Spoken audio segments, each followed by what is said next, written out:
Big soldier, nigga, just give me a reason. Fuck peace, getting even. One beat with feet. Taking over, nigga. Yeah. Let me make it clear. They want the cloud, we want the zone. That's the way it is. I'm about to start a fire. Whole team full of riders.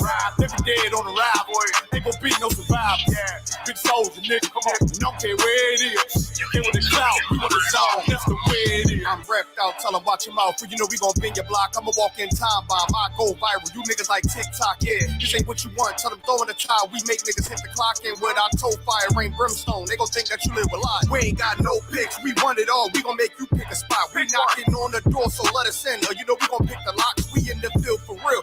Every day while y'all just say watch. We making enemies. Our foot stores. Run no nothing by the eye. It take one try when I rock out. I'm like David when I sling shots. I'm putting attachments on everything. You don't want me to connect the dot. This drum got 50 unreleased hits. You don't want to be the next to drop. I put them in a box and make that shit double wood. You don't want to be the next to flop. Yeah. Niggas feeling themselves. Get a shovel, tell them dig the pot. Can't fit you with your man's in it. Just tell them get a bigger box. Cause I'll put you in one and knock you out one. Call up my nigga knock. I'll put your song on, cut it on mute, and then tell you that shit was hot. Big soldier, nigga. Just give me a reason. Fuck peace, getting even. One beat with feet. Taking over, nigga. Yeah. Let me make it clear. They want the cloud, we want the zone. That's the way it is. I'm about to start a fire. Whole team full of riders. They be dead on the ride, boy. Ain't gon' be no survivors. Yeah. Big soldier, nigga. Come on. Don't care where it is. They want the cloud, we want the zone. That's the way it is. Big soldier, nigga. I come in the name of the boss. So my niggas that is Wartown. Already wait the coast. That point shoot bitch. Red Dead Redemption. Got them niggas scared to whisper. Is you with us or against us? Can't stop to the zone lock.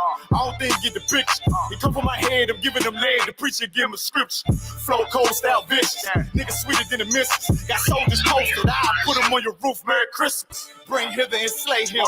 Got the Glock, got the book of loot. Keep it stick like Dumbledore. Play dumb, I'ma let it loose. Call my gun harmony. Call my main bitch Betty Boop. He the truth, I'ma need the proof. Got stripes like Beetlejuice. Hit his ass like a Louisville. Hit him low, then I hit him high. Bring him home to the umpire. Give him bars like Wi-Fi. Turn the booth to a bonfire. Little bitch, I'm a live wire. I ride like a cocktail. It's on mine when I ride by. Big soldier, nigga. Just give me a reason. Fuck peace, getting even. One beat with feet. Taking over, nigga. Let me make it clear. They want the cloud, we want the zone. That's the way it is. I'm about to start a fire. Whole team full of riders. They be dead on the ride, boy. Ain't gon' be no survivors. Big soldier, nigga. Come on. Don't care where it is. They want the cloud, we want the zone. That's the way it is.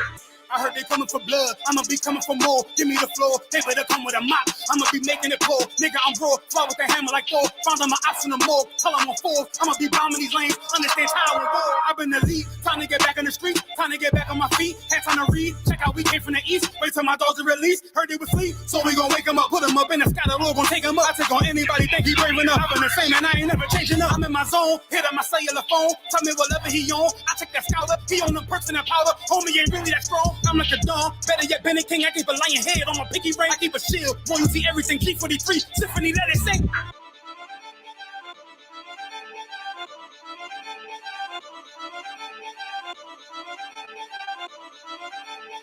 You ain't too, you crazy.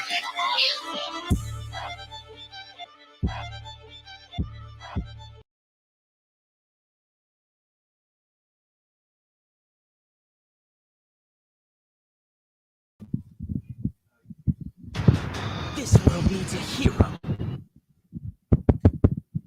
Check 1 2.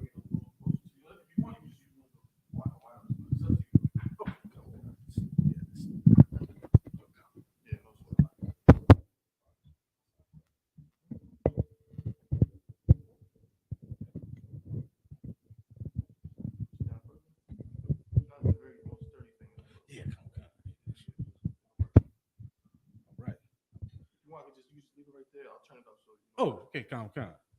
Hey, shalom, y'all about Shimmy Al-Shad Bakathah to all the brothers. Y'all Shamar Al-Thah by Shimmy Al-Shad, all the sisters. This is the Isupk Tuesday night Brotherhood class. I'm Priest and Officer 50 Maya Shaw, holding it down until Priest and Officer Yara Mock arrives. And let's get on into it. I mean, I don't think I'd be overstating it. Matter of fact, I don't think I'd be overstating it if I said how important brotherhood is for blacks, Hispanics, and Native Indians, the Israelites. You understand? You see what a lack of brotherhood has done to our communities, the ghettos, the barrios, the reservations, and they are absolute hell, and that's because we don't have brotherhood in those separate communities and amongst each other. Blacks, Hispanics, and Native Indians don't get along with each other, and that's because that stems from a lack of brotherhood. Well, really, it's most of all it comes from us not knowing our relation to one another, and then amongst that, the brotherhood that we should be having amongst blacks, Hispanics, and Native Indians. You understand? And that's because we're not following the Most High's law. You understand? That's where it all stems from. Not following the Most High God's law. Even you Christians, you're not following God's law. For centuries, we've had Christianity and every other religion, and so for over 400 years, it's never gotten any better. You understand? And that's because there's no brotherhood in those so-called religions, especially Christianity. You understand? And for blacks, Hispanics, and Native Indians, for us to come together and get up out of this hell we're in, first of all, we need to have our identity. Secondly, we need to have brotherhood amongst blacks, Hispanics, and Native Indians between the tribes of Israel. You understand? And that's how we're gonna move on and prosper. Not only prosper, but actually rule. You know what I'm saying? Rule in the kingdom of heaven when Christ returns. You understand? That's how we get that kingdom, through brotherhood. You know what I'm saying? So, like I said, if I could we start? Let's start it off on Book of John, chapter 13, verse 34. Baba Kashaw.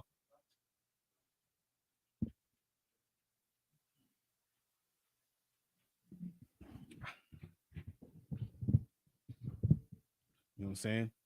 We could change our condition overnight, go from worst to first. You know what I'm saying? Just from having brotherhood amongst blacks, Hispanics, and Native Indians. You understand? You kind of sir. Book of John, chapter 13, verse 34. If you could, Baba Kashaw. Mm-hmm.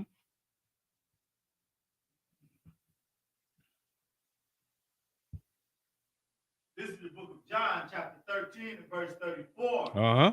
A new commandment I give unto you. All right, now this is written in red in the New Testament. This is Christ speaking. You understand? You know what I'm saying? It's not my words, not the ISUPK's words. You understand? These is Christ's words in the New Testament. This is him saying he's giving them a new commandment. Now, also, this goes against what Christians say, well, oh, he makes a new commandment, new law. I mean, it's then, forget about the old law. No. New commandment go along with the same law because Christ never did away with the law. Get that clear. You understand? Now he's saying he's giving them a new commandment, a new divine law. You know what I'm saying? Keep reading. That ye love one another as I have loved you. Kind. You know what I'm saying? Love one another the way I love you, the way Christ loves you, the way Christ loves his disciples, the way Christ loves his people. You are ordered to love that other black, Hispanic, and Native Indian the same way. You understand? It's simple like that. You know what I'm saying? Doesn't get much more than that. You know what I'm saying? His people, of course, Christ's people being the Israelites, the only people he's here for, so-called blacks, Hispanics, and Native Indians. I understand? The lost 12 tribes. You know what I'm saying? This is not for everybody else. If you're not a black, Hispanic, Native Indian, this law doesn't matter. This is mostly for us. And that's who the people who need it the most, blacks, Hispanics, and Native Indians, because you see the condition we're living in and how we're out there in these streets. You understand? We're the ones who need to love each other the way Christ loves us. You understand? Is any more on that, brother? Come. You read? That ye also love one another. That's the Come on. Now, if I could drop that, brother, go to Book of Matthew, chapter 5, verse 22. Book of Matthew, chapter 5, verse 22. You understand? Christ only loves blacks, Hispanics, and Native Indians, the Israelites. If you can love a black, Hispanic, and Native Indian the same way that Christ loves you, then that shows that you are someone who follows Christ. You understand? That's how you know someone who follows Christ. That's not in the Christian church because they don't love their fellow brother or sister. You understand? That's what distinguishes the UPK and the body of Christ from those other places who say they follow Christ. You understand? they actually love one another. You understand? And in the ISUPK and the Commanded General Yohana, we are commanded to love fellow blacks, Hispanics, and Native Indians. You understand? Straight like that. You know what I'm saying? Shouldn't you care about the people, who look just like you anyway? You know what I'm saying? If you love your people, then that in turn is loving yourself.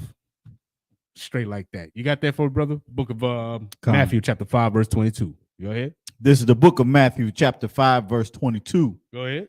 But I say unto you that whosoever is angry with his brother without a cause. Now, let me stop it right there. First of all, but I say unto you, who's speaking here? This is Christ speaking. Book of Matthew, chapter 5, verse 22. Read it for yourself. This is Christ speaking. He's saying, read that again, brother, from the top. Kind.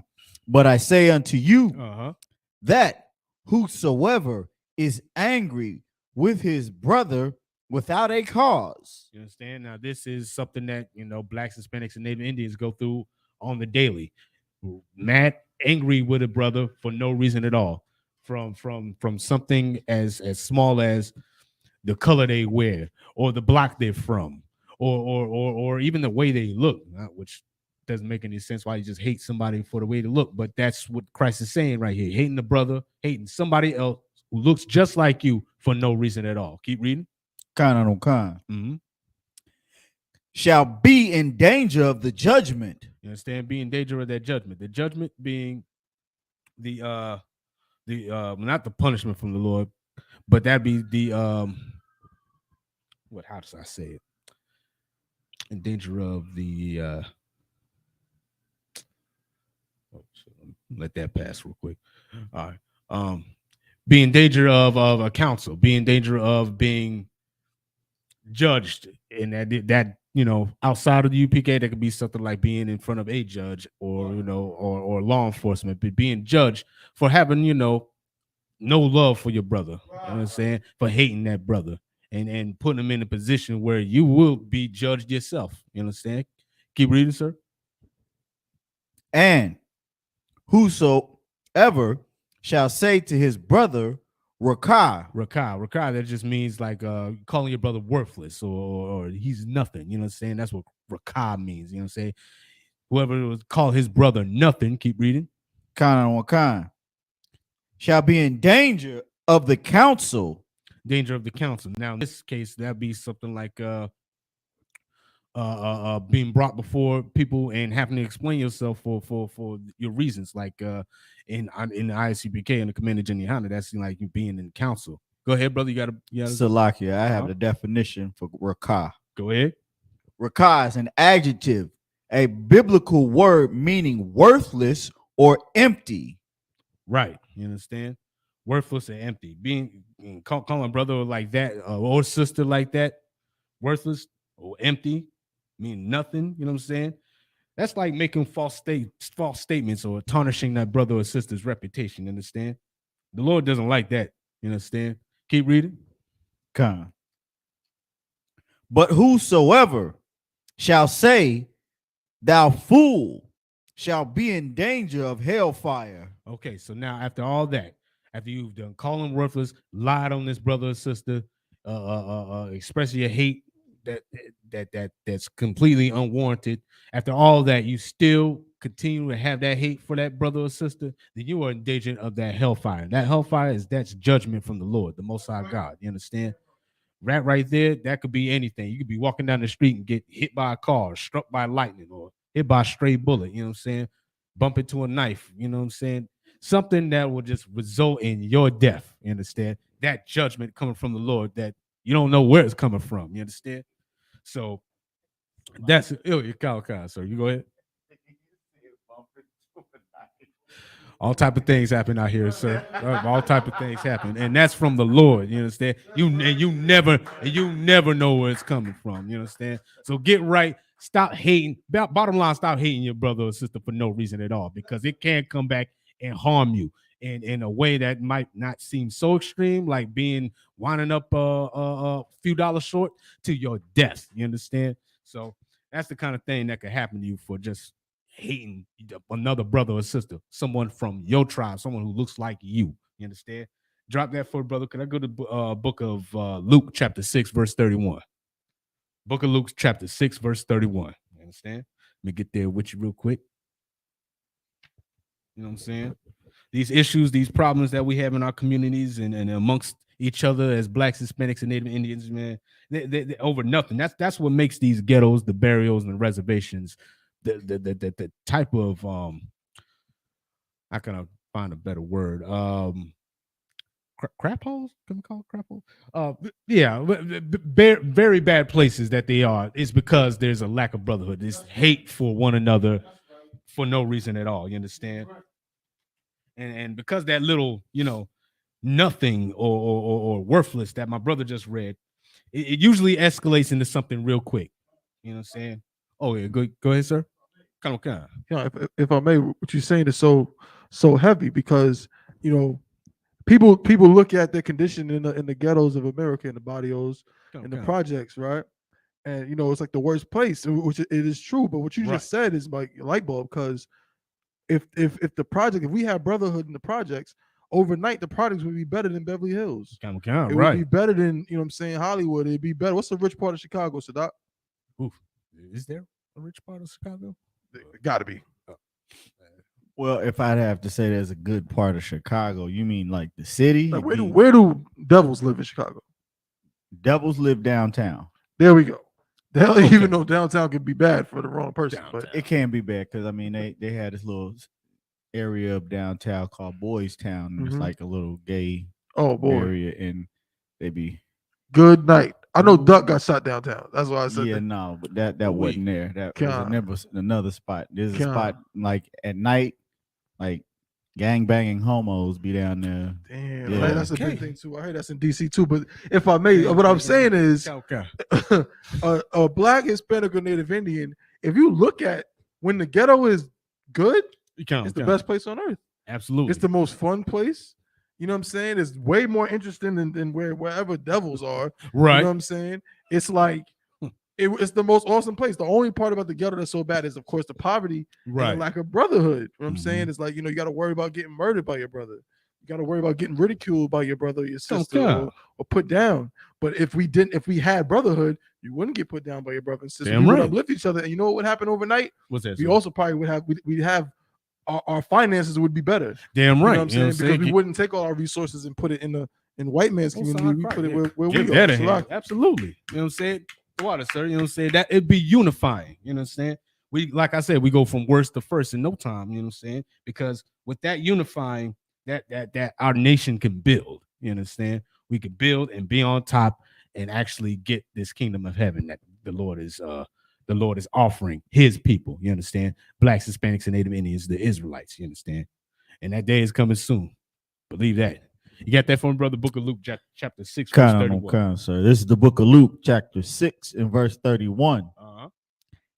And as ye would that man should do to you, do ye also to them likewise. Right.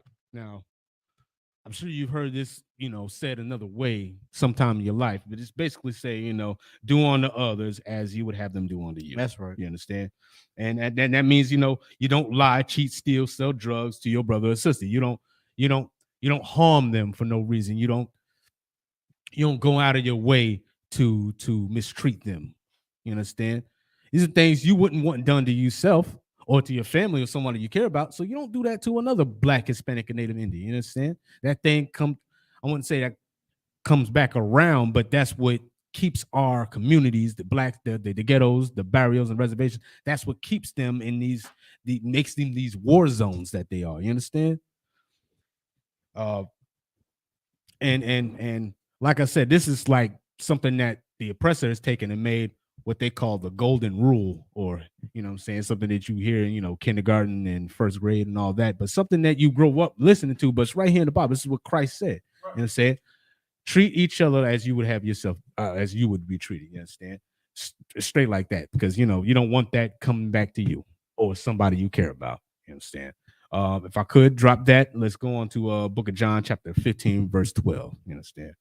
Book of John, chapter 15, verse 12. This is the Book of John, chapter 15, and verse 12. Uh-huh. This is my commandment, that ye love one another as I have loved you. Now there you go. Again, Christ is saying this is a commandment. He repeated basically what he said in chapter 13, verse 34. You understand? Because it's important enough to bear repeating. You know what I'm saying?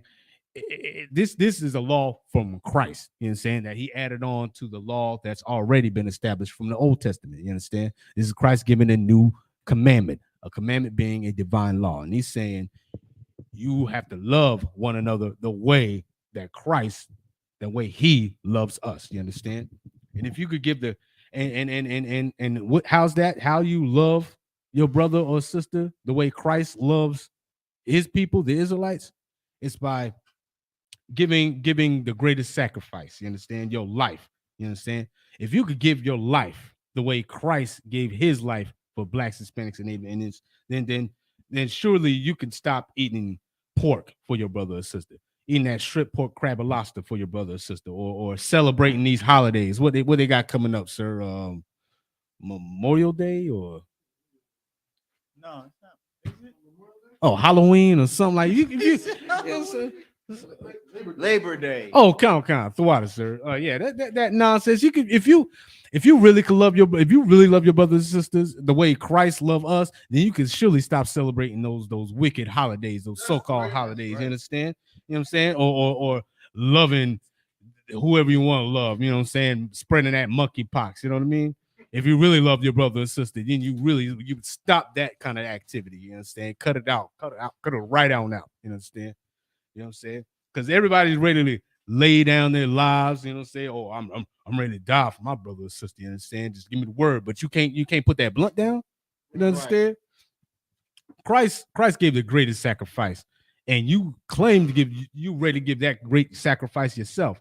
But how about you start with the smaller sacrifices, the other sacrifices that might not seem as great or important to you that are affecting blacks, Hispanics, and Native Indians. Right. Like, you know, these celebrating what the oppressor celebrates, following the religions the oppressor gives you. You know what I'm saying? Eating what the oppressor does, doing what the oppressor doing what the oppressor does. So like it is detrimental to your brothers and sisters. You understand? And that's why the blacks, Hispanics, and Native Indians are in the condition of hell they're in today. You understand? Is there any more on that, brother? Oh, count. Okay. Drop that for me, brother. Could it get the book of Matthew, chapter 18, verse 21? Book of Matthew, chapter 18, verse 21. You understand? Kind. This is the book of Matthew, chapter 18, and verse 21. So like it. Then, let me get there with you real quick. My bad. Bear with me 1 second. Matthew 18 and 20. And of course, if you have any questions, you know, type them in the chat. You know, say it's Tuesday night, Brotherhood class. If I ain't got the answer, then a man above me got the answer. And if he got the answer, we'll keep on sending it on up till we get an answer for you. You understand? Okay, I got that, brother. Go ahead. Book of Matthew, chapter 18, verse 21. This is the book of Matthew, chapter 18, and verse 21. Mm-hmm. Then came Peter to him and said, Lord, how often shall my brother sin against me and I forgive him? You know what I'm saying? Now, Peter is, you know, Christ's disciple. Ask him how many times he must forgive a brother, because he wanted to know, because I'm sure at the time he must have been at a point where he was like, he could not forgive a brother any longer. I mean, how many times must I let this thing go on and on? But here's what Christ told him. Go ahead. Till 7 times, verse 22. Mm-hmm. Jesus said unto him, I say not unto thee until 7 times, but if I could, not what you would think, not what you would like to stop, you know, where you would be like, you know, be at your point, at your limit, not where you would think to just stop messing, you know, stop dealing with this brother, but instead, go ahead. Till 7 times 7. Mm-hmm. That's the end of 22. Keep reading. Oh no, gotcha, brother. Thwatter, bro. Yeah, but not till 7 times, You but want me to 7 read it times again? 70. You know what I'm saying? 7 times 70. Now that number. Salakia, I read that wrong, sir. Oh, Salakia. go ahead, brother. We'll read again. Salakia. I'm gonna read it from the top. Come on, Cap. This is the book of Matthew, chapter 18 and verse 22. Uh-huh. Jesus said unto him, I say not unto thee till 7 times, but until 70 times 7. Good night. Now, I can't really math that good, but that seems like a really large number. You understand? 7 times 70. And that's because Christ is saying not until you get to that number, that whatever it is, but he's saying, no, there is, as long as a brother admits he's wrong, then you have to forget that brother or sister. You understand? That number is so high because there will be times over and over again. But if they admit that they're wrong, if they acknowledge their fault, then you have to forgive that brother or sister. That's what Christ is saying. You understand? Now, don't be any kind of fool or whatever. Just let somebody run over you. But if they acknowledge their fault and don't do that again, that one thing that they acknowledge and that they did wrong, then you have to forgive them. That's it. You understand? Because forgiveness is so sorely missing or so sorely needed in the Black, Hispanic, and Native Indian communities. You understand? If that brother or sister can apologize for their wrong, their trespass, then you have to forgive them. That's how this nation of Israel can heal. You understand? It's important that we heal. You know what I'm saying? Over what is it? How long we've been in under the oppressors' captivity, under their thumb, right? For over 400 years, and in that time, especially after the civil rights movement, once we started integrating, that forgiveness for one another, these people that we live amongst our brothers and sisters, as just kind of diminished. And that's because, a brother or sister will sit there and look, okay, well, I can't stand my people. They'll go to the other side, deal with the other nations. You understand? And that happens a lot, more often than you think. Oh, you hear it all the time. You know what I'm saying? I can't stand these niggas. You know what I'm saying? There's stuff like that. The people who look just like you can't stand them. You know what I'm saying? You got no forgiveness in your heart for them. That don't make no sense. You understand? That's your brother or sister who's going through the same things you are, who lives amongst you. I mean, how can you not have forgiveness for them? You got a point, brother? Salakia, sir, what you bringing out is so heavy. But what's even crazy is we won't forgive our brother or we won't forgive our sister, but we steady trying to forgive this so-called oppressor, right? For every little thing that he has done to us, every little thing, every big thing, we so quick to try to save him, but we won't save our own brothers and sisters. You understand what I'm saying? You get people trying to say, forget about slavery, but you won't forget about Tyrone and how he stepped on your foot last week at the party. Right. You want us to sit there and forget about slavery and forgive them for slavery. Right. But you won't forgive me, you know what I'm saying, for cutting you off in traffic. You understand what I'm saying? Night. For the simplest of things, we won't forgive one another, but let Esau be in the mix, and we steady trying to save them. Salakia. Absolutely, brother. Great point. You know what I'm saying? We're ready to forgive them, but Day who owed me $20. Nah, I can't let that slide. You know what I'm saying? That don't make no damn sense. And because of that, we end up, escalating things even further than what they have to be, because we have no forgiveness, and then it leads to the killing and the loss of brothers and sisters. Go ahead, brother. Khan, sir, and Salakia again. And to add what you saying at the end of the day is so true. It's like you can hear it in the music. Right. What's the one song Pooh Shiesty say in the song, sir? You're gonna have to get it back in blood. Right. And they mean that in these streets. You That's know what right. I'm saying? Absolutely. If it's something little, minute, you can get it back in blood. And now you over here fighting over something that ain't even worth fighting for. You know what I'm saying? And the water for that brother. And this brother right here, he's from Chicago. I mean, isn't it the murder capital still of the United States? I don't know. Oh, somebody took the crown?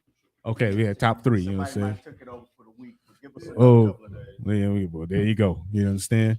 And that's how it is over there. And that's why there can't be no building there. And that's what the oppressor wants.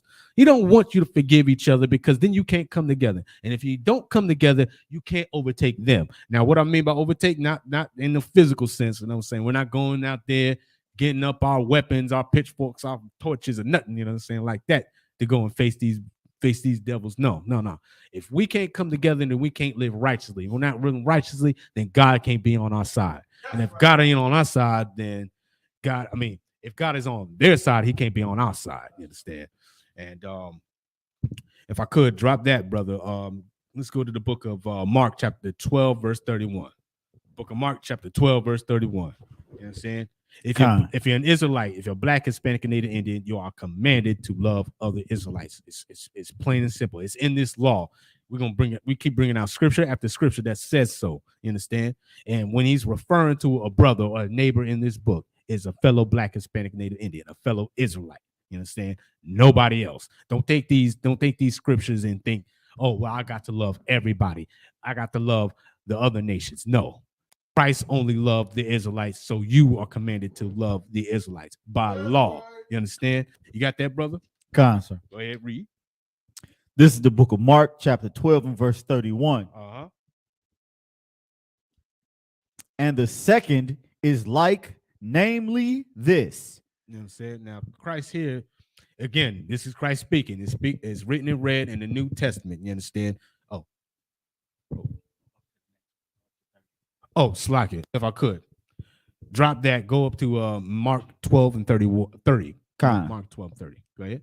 This is the book of Mark, chapter 12 and verse 30. And thou shalt love the Lord thy God with all thy heart.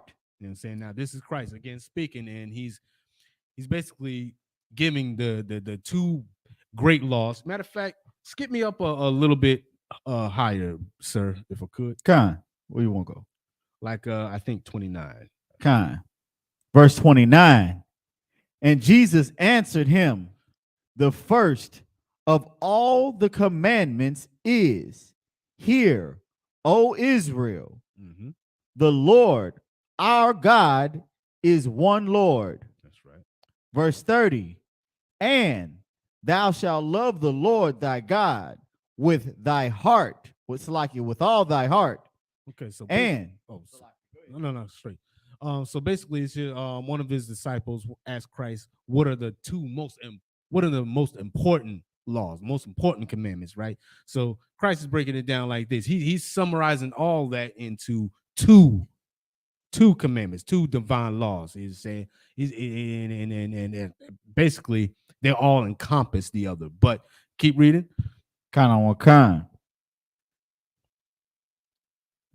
Salakia. God with all thy heart and with all thy soul. Now, he said the first, love God with all your heart. Now, what does it mean to love God? In the scripture, it says, and love the Lord, to love the Lord is to follow his law, statutes, and commandments. You understand? That's how you show love to the Lord. It ain't about, jumping up and down in church, banging the tambourine, putting as much money as you can in that collection plate. No, that's not how you love the Lord. It ain't about, I love God on a t-shirt. No, that's not how you love the Lord. You love the Lord by following his law. Just like you've shown love to your parents, love to your father, you follow their rules while you're in the house, you know what I'm saying, because you love them. The same thing with the Lord. You love the Father, our Father, the Creator, the Most High, then you follow his law, statute, commandments. That's how you love the most. That's how we love the Lord. That's how you do that first commandment the Lord that Christ said. Keep reading, brother. And with all thy mind, and with all thy strength. This is the first commandment. Verse 31. And the second is like, namely this. Okay, so what is Christ saying right here? This second one is basically just like the first, you know what I'm saying? This, and again, he's encompassing everything in that Old Testament. All these laws hinge upon these two that Christ is telling his disciples right now. You know what I'm saying? Go ahead, read. Thou shalt love thy neighbor as thyself. There is none other commandment greater than this. You understand? You love your neighbor like you love yourself. Now, like I broke it down before, who's your neighbor? A fellow Black, Hispanic, and Native Indian. That's a fellow Israelite. You understand? That's your neighbor. Right. And it ain't Tom at your job. It ain't Susan at the supermarket. No, your neighbor is a fellow Black, Hispanic, and Native Indian. It's a fellow brother or sister. You understand? A person of your race. You understand? To love them, and he said to love your neighbor like you love yourself. Now, that seems simple enough, but then, and you could say you love your neighbor like you love yourself, but when you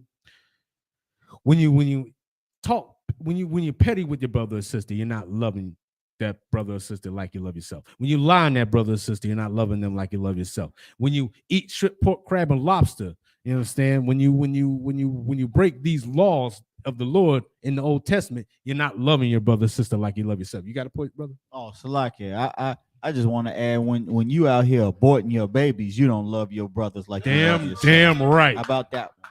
You know what I'm saying? Damn right. So the water for that, sir. You know what I'm saying? You're not loving your brother or sister like that. You know what I'm saying? When you give your brother or sister AIDS, HIV from being what is it? You say gay? From being gay, you're not loving your brother or sister. You understand?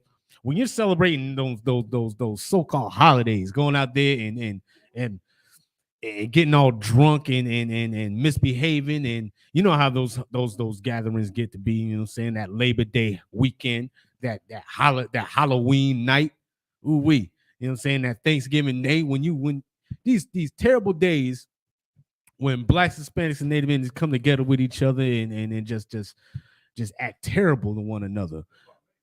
Oh, go ahead, sir. A lot of those holidays be the deadliest days in the hood. That's right.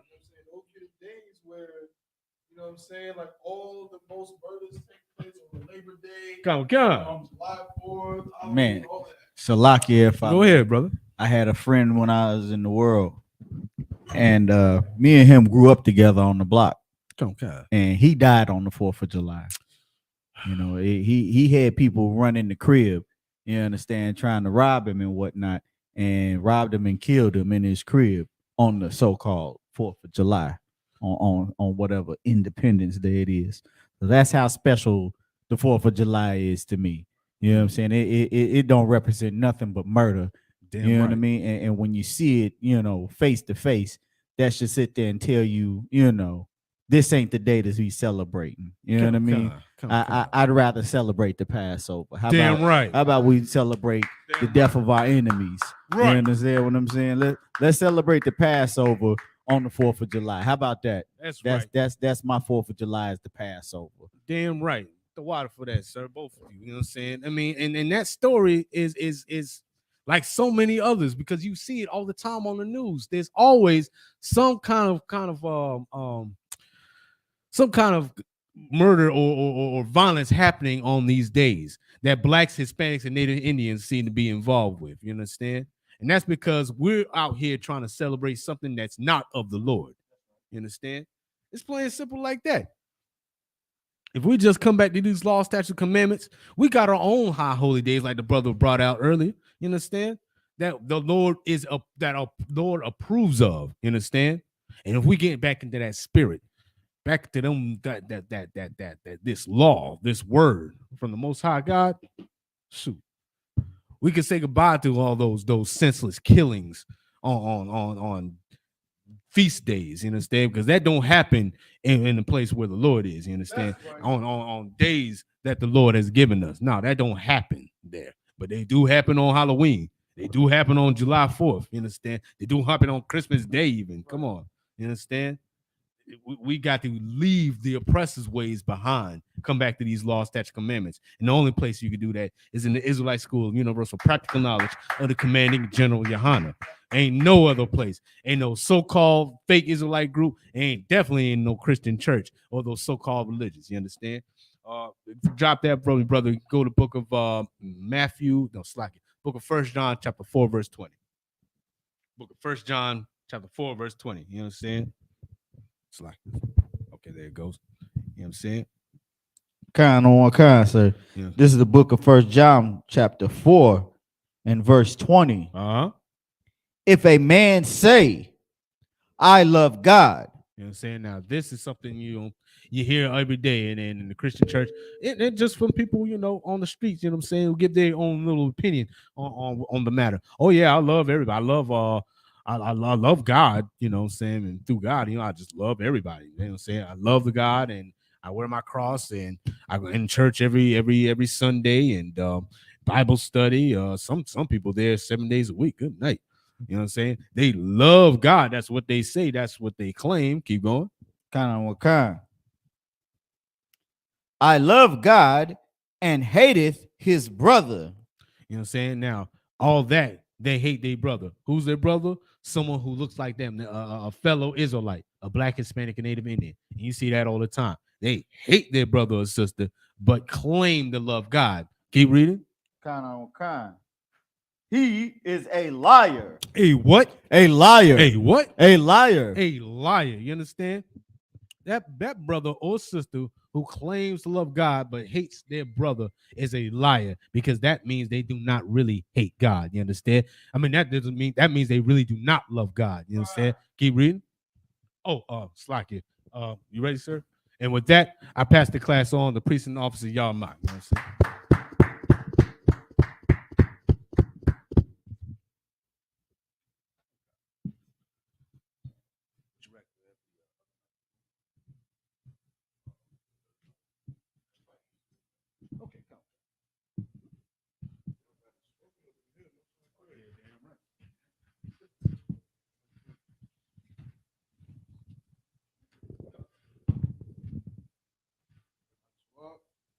Come on, sir.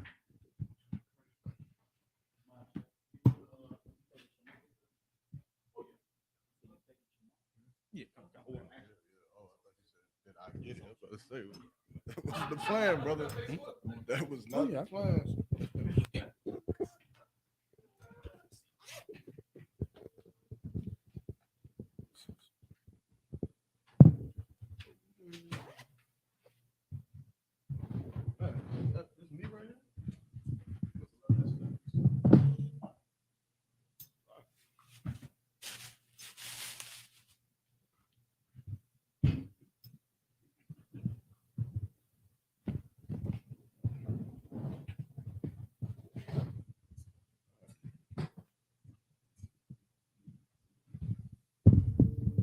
Hey, Shalom, little Christ. Like, give up somebody a shower hand, man. Brother holding it down. Water for that. We gonna jump right into it, man. Where was we at? What was the scripture you was going over? Okay, let's go ahead and let's read that one more time.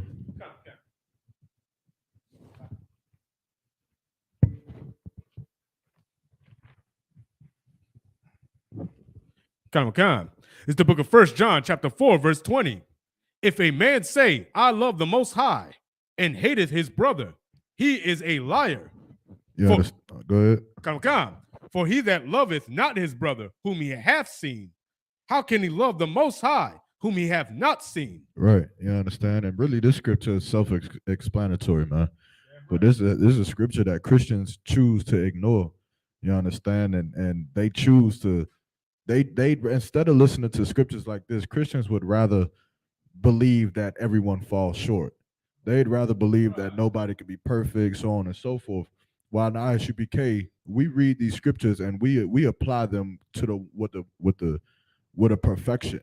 You understand? Meaning every day we understand that we cannot hate each other. You understand? You like just coming into the truth and knowing that there is a battle that you must win against yourself when it comes to dealing with your brother. Okay, here you go. Yeah, I'll take one. Also, do we got any cups? We don't have no cup stopper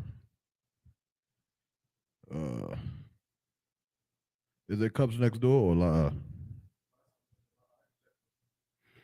maybe ask the sister about water cups or something? Yeah, you understand. But Salakia, but coming into the truth and seeing that that there is a battle that you must fight when it comes to dealing with the brothers and the sisters around you is such a beautiful thing, because in the world, you understand, we only had things like loyalty or respect or part for our people based off of what you understand, like how much we would take from them. You understand? And then at some point, it's like a certain extent that we just choose to rather just hate our brother rather than to love him. But in the ISUPK, we don't get that choice. You understand? When you follow after the scriptures, after the Bible, you don't get the choice to choose when to love a brother or when to not love the brother. You understand? Most High in Christ. Where this come from? The vegan flavor? Most High in Christ. The Lord gonna bless them. Yeah, if I could, Bob Kashad. Is that what that is? Oh, so it didn't look right. The water. But we don't get that choice, man, and that's such a beautiful thing. And you got to remember that in everything that you do, because it's going to come times where you're going to have alts with your brothers. You understand? It's going to come times where you're going to have disagreements, where you're not going to agree on what to do. You're going to be upset because of rank raises. You're going to be upset because of just all kinds of different things. And, and you're going to have to remember that it is a law that you have to fight against that emotion, that you have to fight against that feeling. And really, like the law that the Lord gave us, man, he gave it to the right people, man. He gave it to the right people because we naturally want to fight. And to know that there's a certain expectation for Blacks, Hispanics, Native Indians, you understand, especially when you come into the knowledge of the truth, while you're in here, that should push you to want to fight, to be a perfectionist in this Bible. You understand? You shouldn't be a Christian and just accept, falling short or whatever they say in the Christian church. They say a bunch of nonsense. But you shouldn't just accept those things, man. Which is why in here we fight. We call for counsel. We follow orders. We take our judgment, our punishments, and we keep moving and we keep coming back, man. Because it's an order that we love one another, because that's the only way that we're gonna survive this hellhole. That's the only way. You understand? Is there any more on that? Come on. Verse 21. Mm-hmm. And this commandment have we from him, that he who loveth the Most High love his brother also. That he who loved the Most High love his brother also. You understand? That's important. Because we claim to love God, but we sell drugs to our own people. Right. You understand? We claim to love God, but we molest our own women. You understand? Rape our own women. You do the things you do to your children, man. You terrible parents, terrible brothers, but we claim to love the Most High, man. Right. You understand? But really, we just liars, and a lot of us are faking the funk. You understand? To say the least, a lot of us in the truth fake the funk. You understand? A lot of, especially sisters, man, especially sisters who come in here because of a man or because of, I don't know, maybe they think the dresses look pretty. You understand? Or maybe the fireworks. The fireworks are starting to bring them in. They say, we got fireworks to pass over. That sound like a party to me. You understand? And so they come in here because of fireworks. But then, then you go to the feast, the memorial blowing of the trumpets, and there ain't no fireworks. Right. Then you go to, the Feast of First Fruits, and there ain't no fireworks. There ain't no big ceremony. Right. There ain't no Hebrew Academy graduation. There ain't a whole lot of liquor. It's just you and the people that you war with every single day. That's all you got. It's just you and your husband, or you and your brothers, them small amount of men that you got out there in that little zone. It's just y'all. You understand? And that's where you're going to have to fight to love those brothers. But of course, some of us, you understand, like I said, we fake the funk. We come in here and do the salutes, and then we go home and be completely monsters. You understand? We claim to love the Most High and go home and cause a mockery and get yourself kicked out the truth because you're stupid. You understand? Which is dumb. Which is what we can't be in the ISUPK, which is why we're not. You understand? Any more on that? All right, drop that. You got any questions? Anything online? Any questions in the room? It's the ISUPK Brotherhood class. This is how you learn how to conduct yourself. And from what I've seen, you understand, with the way that brothers and sisters conduct themselves in the school, the Brotherhood class should never be able to get on topic. It should never, because there should be so many questions on how to deal with so many different things that the teacher should never be able to actually get to his topic ever. You understand? And so if you're out there and you're listening, you need to ask the question on how to deal with certain situations now, before you get kicked out the school because you didn't know what to do. Right. You understand? Maisha, what you got? Concept. So, Slack, if I may, how would I deal with a brother's wife who is acting unruly, per se? Like, she's causing a ruckus, and the brother is being patient with the sister, but the sister just keeps on. But as an officer in the truth in school, how would I deal with that sister who's getting out of line, getting out of hand? Okay. You would deal with her. Of course, every situation is different. Right. Every situation, it depends on it depends on if she is fighting him. It depends on if she has a knife in her hand, right, and is threatening to stab him in the neck. Then of course, that's a different type of situation. Okay. But if she just standing there running her mouth, then are you asking me, can you check another man's wife? Come sir, basically. Like tell her, Shemai's sister, just you're not helping, you're making the situation worse. Fall back. Well, most brothers, of course, instinctively would be able to take care of their own wife, right? They would be the one to say Shemai. But in other cases, you may have a brother who may be in a situation where he can't. Maybe he's just so out of it that he's ready to just jump off a bridge to get away from her, or you understand, or he feels like he's battling the demon himself, in which if he says something, then he's going to choke her. You understand? And so in that situation, you'll treat that sister like any other sister. You understand? And if she needs to be corrected, then you would just have to correct her. If you have to separate them two, then you would have to separate them two. If you have to say, Salakia, sis, it's an order for you to go into the other room, then you would just have to do that. And you would give that sister the order for her to go into another room. And by the authority given to you under Commander General Yohana, she should obey your order. You understand? That's what she should do. And sisters, you got to be very careful to never make one of the biggest mistakes that you could make, which is to offend someone who you think is little. Don't ever do that. That's right. Don't offend someone who you think is small in the truth because you think that they don't have enough rank, or because you believe that they're not General Mahayman or they're not Commander General Yohana, that you don't listen to them. Right. Let me tell you something. If you're a sister, then the troopers in this school are more important than you. That's right. They're more important than anything that you could ever do or anything that you could ever be. And you have to understand the spirit and what I'm saying that behind. The brothers in this school is what keeps this school going. That's right. Without the brotherhood, there wouldn't be no Isupk. There would be no Shalom, Yahweh Shema Latha Shem Yahweh Shai. There would be no Passover. There would be no modest apparel. Everyone would just be Sodom and Gomorrah everywhere. And you would be stuck in a Christian church being molested and lied to by every man and beaten on and put inside of a basement, tied up. And that'll just be the life that you would just live. You understand? If not for the ISUPK. And so you got to never make the mistake of ever disrespecting a brother in the school because you feel like he doesn't deserve the respect. Because you feel like he's an officer of 50 or because he's an officer of 500 that warrants you to speak to him any kind of way. Or another thing that you should never do. Don't ever say he's not General Mahayman. Don't ever say that. Like, what the hell are you? To say that he's not General Mahayman, you should know what's coming next. Because who the hell are you? You understand? Like, if he's not General Mahayman because the brother is trying to help you and trying to calm down a situation, and you say, I'm not listening to him, he ain't nobody. Get the hell out of here. You not General Mahayman. Ooh wee. What the hell do you think General Mahayman is? Right. What you think General Mahayman is gonna get on the phone and say what? What are you expecting? Him to say, oh, you said that? Well, that was Tawab, sis. Yeah, he is not me. He isn't me. You're right.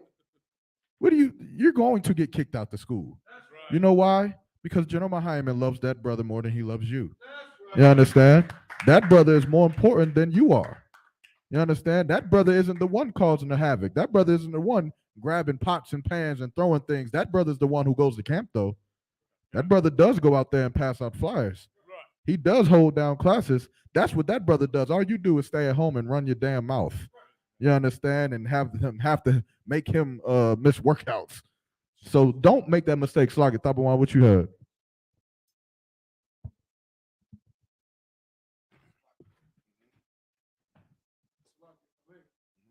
What you saying is so heavy because again it goes back to something you said earlier in the class. You know what I'm saying, piggybacking or segueing from what over somebody's show was bringing out about brotherhood, right?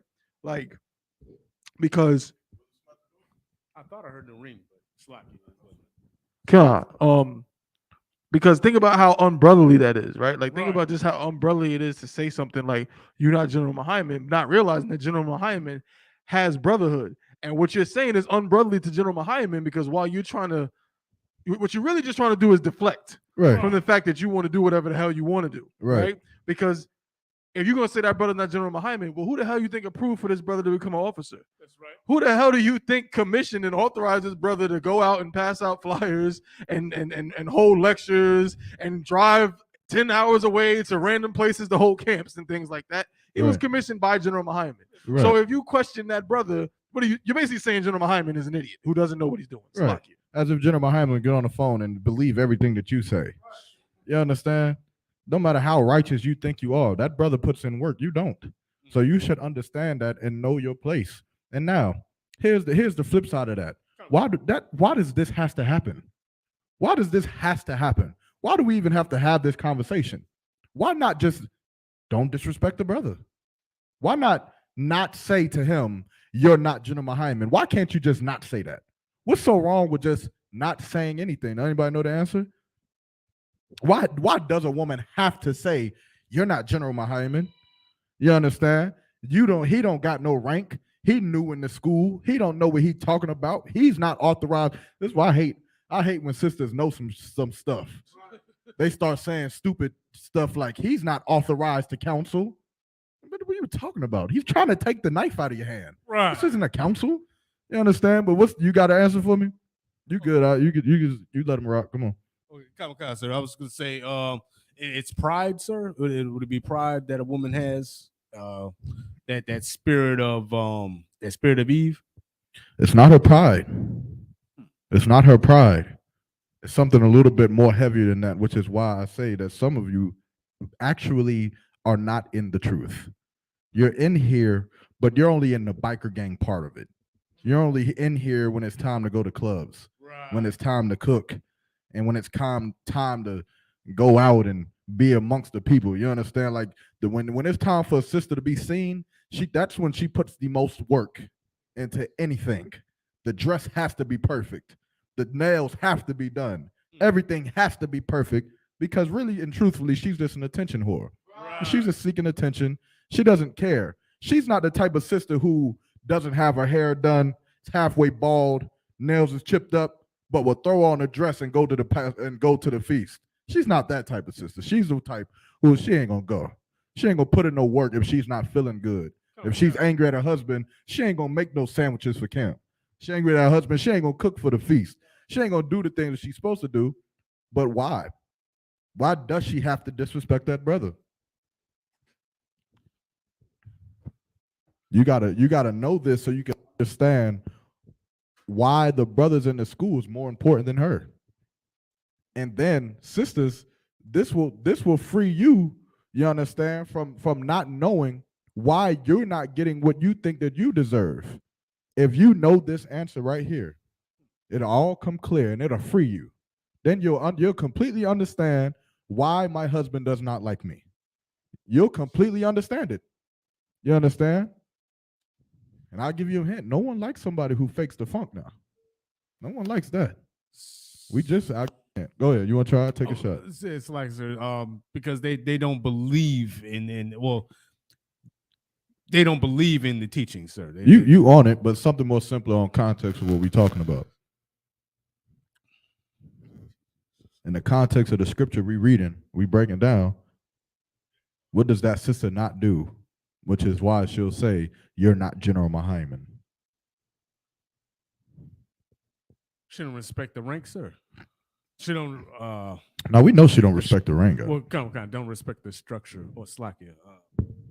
It's something worse than that.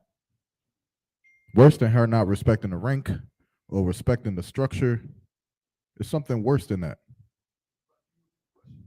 Why does your wife say that that brother who's low-ranking man who's trying to tell me to take the knife out of my hand, who's trying to tell me to stop burning up food or whatever, or clothing, why is it that she does this? Sadat? She does not respect her husband.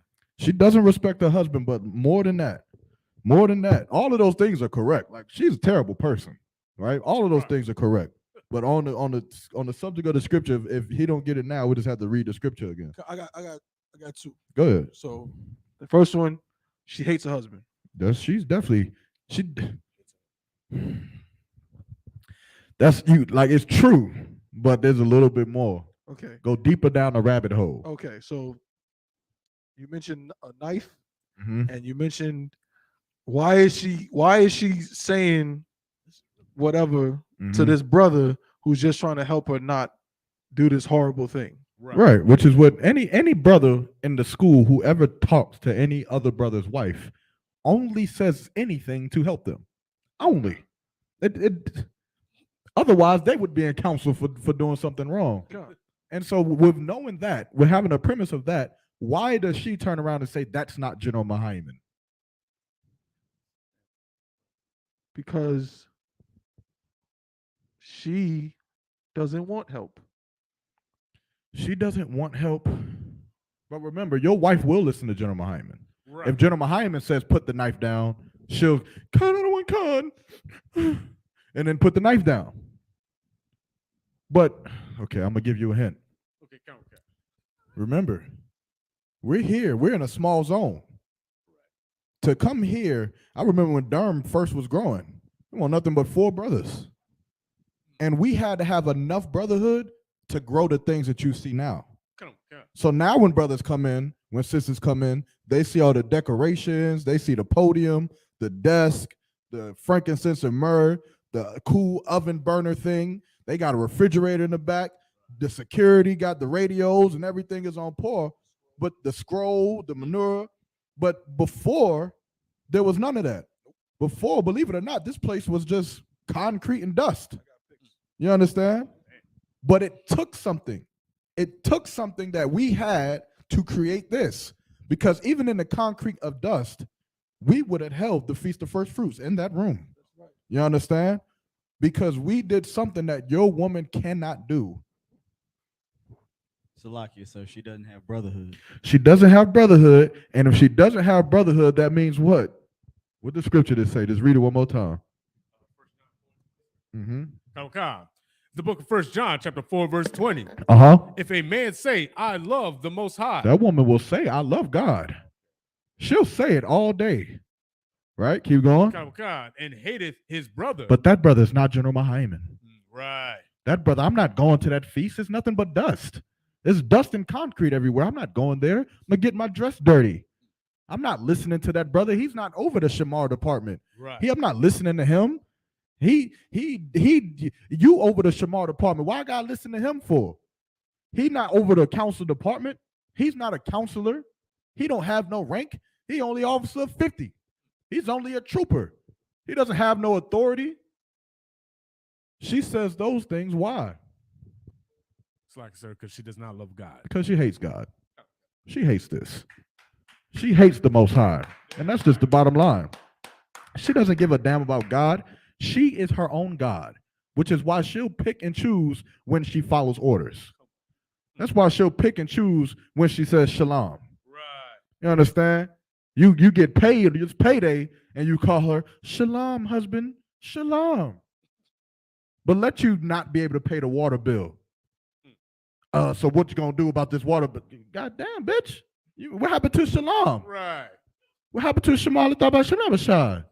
What happened to all of that? Well, because a water bill has to get paid. What we gonna do about this water bill payment? The first thing you can do is shut the hell up. Right. And you can say shalom and then ask me that question. But of course, she doesn't actually love the Most High. She doesn't have the thing that we had, being 4 brothers in a room with bricks and concrete. We had to know that the Lord, we had to love the Most High to be able to stand inside of a room that did not make sense. We had to love the Most High to be able to go to classes on Eva Street when there were literally people getting shot and killed right across the street.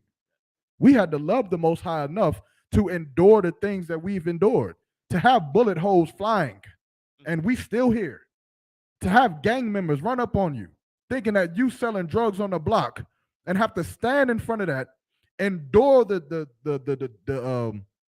threat that could be, and still be here. And we're still here because we know we love the Most High, and it doesn't matter if we can't pay the bill, we're going to still be here. It doesn't matter if the school is messed up, we're going to be here and clean it up. It doesn't matter if the school is just bricks and concrete, we're going to build something out of it. But we're never just going to disrespect it. We're never just going to leave it. You understand? And go to IUIC, because IUIC has all of the purple, and they have everything that looks nice and everything that looks fly, and they all drive Mercedes Benzes, and they all have to have a job, and they only have one wife, and it looks so peaceful and so beautiful over there. Right. Of course, until you're dead in Africa. That's right. Then it's not so peaceful no more. You understand? But that comes from actually loving the Most High.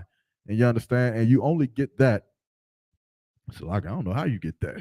I guess you just gotta be that certain type of brother.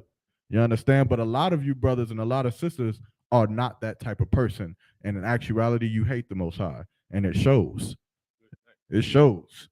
When your picture goes up on Facebook, and it says that you're not allowed to come back into the school, it shows how much your hatred for the Lord. Right. Because anyone who loves the Lord would never allow that to happen. You understand? And like I think General Hyman said it the other day, he's never seen someone kicked out the school that didn't kick themselves out. You understand? It's not possible for the school to just kick you out. You always kick your own self out. It's always something you did. You understand? But of course, because of Satan and because of America's the way America has raised us up in this place, we always believe that we're right and the ISUPK is wrong. Everybody in that school is wrong, which is where fake Israelite groups come from. Right. Because of course they'll believe that they're right for sleeping with white women and smoking weed and things like that, right. In which they're stupid, and so are you. You understand? And that's it on that. Anything else? Does that answer your question, brother? Yeah, or do you need a little bit more? It's nothing wrong with taking operational command over a brother and his rib. If it's getting now, if a brother is arguing with his rib, you understand, you gotta just be mindful of the situation. If he seems like he's handling it, right, then let him handle it. You would just stand there on Shamar, and what you want to do is you want to let her know that the things that she does in the dark can't happen in front of you. The pots and pans that she throws at him when you're not there ain't gonna happen while you're standing there, which is what you'll stand there and you'll be on Shamar for your brother. And everywhere he goes, you'll go with him. And you'll make sure that she knows that right now she's making herself an enemy unto the school, and you would defend him, you understand? Or if it's the other way around, let's say if it's the brother who was trying to choke her out, right, you understand? Then you would also have to defend the truth and defend what is right in that situation. And you may have to take that brother, remove him, use your training that you use in Hebrew Academy to disarm a brother or whatever the case may be, and you understand, fix the situation, and of course get General Hyman on the phone, right, ASAP. That's of course what you would do. Okay. Anything else? Do we got the AC on? Ooh. Yeah. Good night, because this is hot in here. Every sister would have left already. They would have said, see, I know IUIC got AC. I know it's comfortable in there. The church got AC. You understand? But of course, in here, we actually love the Most High enough that we'll just be hot. Yeah. Right. Salaki. We got a question online. Come on with it. This is a question, Salakia, from young man Rico. He said, Salakia, sir, how would you deal with a woman who doesn't understand the importance of the truth? Again, that's like such a general question. You would deal with a woman, I'm assuming like you mean you got a wife, you go into class, you're changing your life. She doesn't understand why you got to do these things. She bitches about every time you go to class. Right. She argues about how she can't celebrate her birthday no more. She's mad because you're not going to put up a Christmas tree in the house because she doesn't understand. Well, of course, with that woman, you're stuck with her. You have to suffer her for those things. And the only thing you can do is try to teach her or just go get another one, brother. That's right. You do one of those two things. You try to teach that woman by showing her in the scriptures where Christmas is a sin. You'll teach her where going to class is something that we've done biblically all the time. Damn right. You understand that going to camp is something that's an order from the Lord for us to do. Damn right. The feast days and the high holy days, you would try to teach her about those things. Of course, if you're an officer in the school, right, it'll be easier for you to do that. If not, then it'd be easier for you to just tell her to just watch class or go to class. And let's say you've done all of those things. You've shown her that Christmas is a sin according to the Bible, and that, you understand, all this, that, and the third, celebrating birthdays is disgusting. Right. All of these things that you've shown her in the Bible, she still says she doesn't get it. She doesn't want to be in the truth. She hates you for being in the truth. Well, brother, the only thing you can do is just go to camp. Just go to camp. Just go to class. Damn right. Go to the high holy days. Make it to the Passover, and don't do anything else. When you're walking out the door and she says, if you go to class right now, I'm not going to be here when you get back, then you say, well, let me know where you're going to be, and walk out the door. And if she doesn't let you know where you're going to be, then no sweat. Shalom. Give me the scripture where it says, if the unbelieving depart. The Lord is perfect in his ways. Damn right. He's perfect. Now, he thought about this. You understand? And there's many options, many avenues that you could take to either teach or just suffer an unruly woman. You also use your brotherhood, because an unruly woman can, of course, put you in terrible situations, terrible places where living in your own home isn't safe. And so you would fall on the brothers around you to fight against her unruliness. That's right. You understand? You may have to call Sadak, Salakia, brother.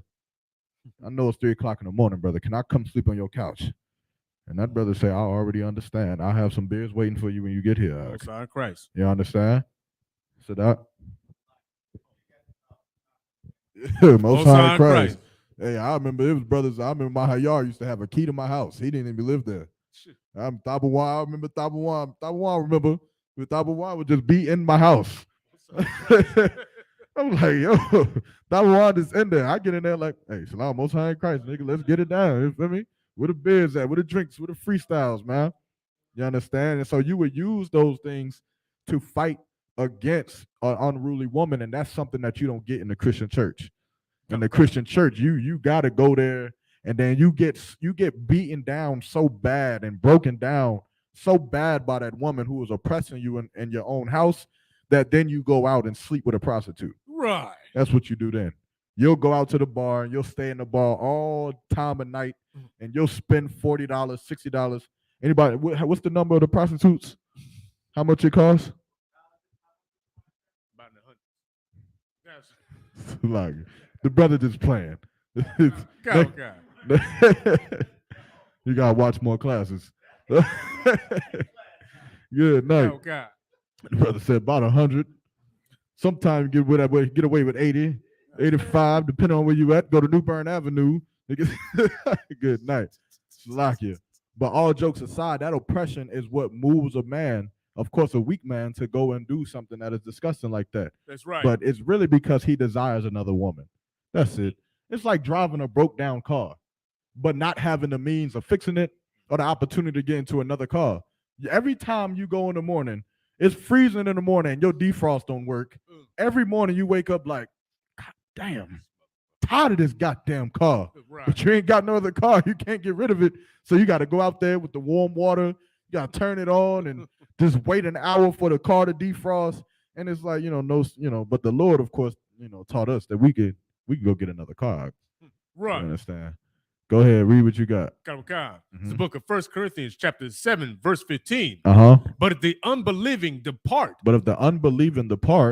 Keep going.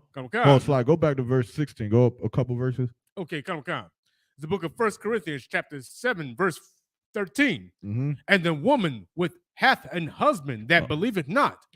And if he be pleased to dwell with her, let her not leave him. So if you have a woman who doesn't believe in the truth, she doesn't believe in Isupk or nothing that you're saying, she still want to eat shrimp, she still want to celebrate birthdays, but she says, hey, I know you're going to have other women, but I still want to be your wife. I still want to be here. I still want to be the mother of your children, so on and so forth. Then what? Then leave her not. You can't leave that woman. You got to stay with her. You understand? Now that's a rare case because of Right. course you are going to bump heads, and that's you should seek counsel, especially if you don't have children with that woman already. I would probably say to not have children with that woman, Right. and have children with a woman who isn't going to take your son to go get lineups, or to take your son to put on a Halloween costume and things like that. Good night. You understand? Or allow him to be gay. Right. I would have children with a woman who, when you say, what would you do if our son was gay? And she says, my son ain't gonna ever be gay because I ain't going for that. That's right. That's probably that's a safer bet. Damn right. I'm safer with that. You understand, than someone who's accepting of all things. But nonetheless, you can't leave that woman if she be pleased to live with you, keep going, or to be with you. Keep going. Verse 14. Uh-huh. For the unbelieving husband is sanctified by the wife, and the unbelieving wife is sanctified by the husband. Else were your children unclean, but now are they holy. Keep going. Verse 15. But if the unbelieving depart, let him depart. But if the unbelieving depart, let him depart. If they want to not follow the orders of the school, they don't want to fall in line with the protocol of the Isupk or following the law, statutes, and commandments, and they want to leave, then let them go. That's right. You understand? Don't cry and beg and plead with her because she wants to leave. Let her go be with whoever. Like what they always say about love, if you love something, you'll let it go. Well, if you love that woman, let her go be happy. Let her go blow all the rods she can get. Let her go be a whore. Let her go get AIDS and be with a man who's half a homosexual. Let her go be happy. She can have the monkeypox. She wants to be on a stripper pole. That's what she wants to do. Why are you stopping her from being on a stripper pole? Right. What authority do you have over her? I mean, damn it, you're not in the council department, so clearly you don't have no authority. Clearly, there's nothing you can tell her to do. You can't put a gun to her head. Let her go. Let her go have all the fun and all the sex and the party and then drinking and drugs. I'm sure she wants to smoke weed. Let her do that. Go ahead. No, you can't put the gun to her head. You can dream about it, but you can't actually do it. That's right? But let her go. Let her go do it. She'll find a man that'll put a gun to her head, though. She'll get that. She's going to get the gun to her head when she tries to throw a pot at him. And that brother isn't as nice as we are. Good night. He isn't as trained as we are, and he has no control. You think that your husband's bad because he gripped your wrist. Oh, man. That brother was showing restraint. That's right. Till you get one of those brothers who believe in beating a woman. You understand? Top one. If I may, what you're saying is so heavy. You know what I'm saying? It killed me when a sister lead the truth, right? And she go out and she finds some Negro in the world. So the same person that was, like you said, you ain't General Muhammad.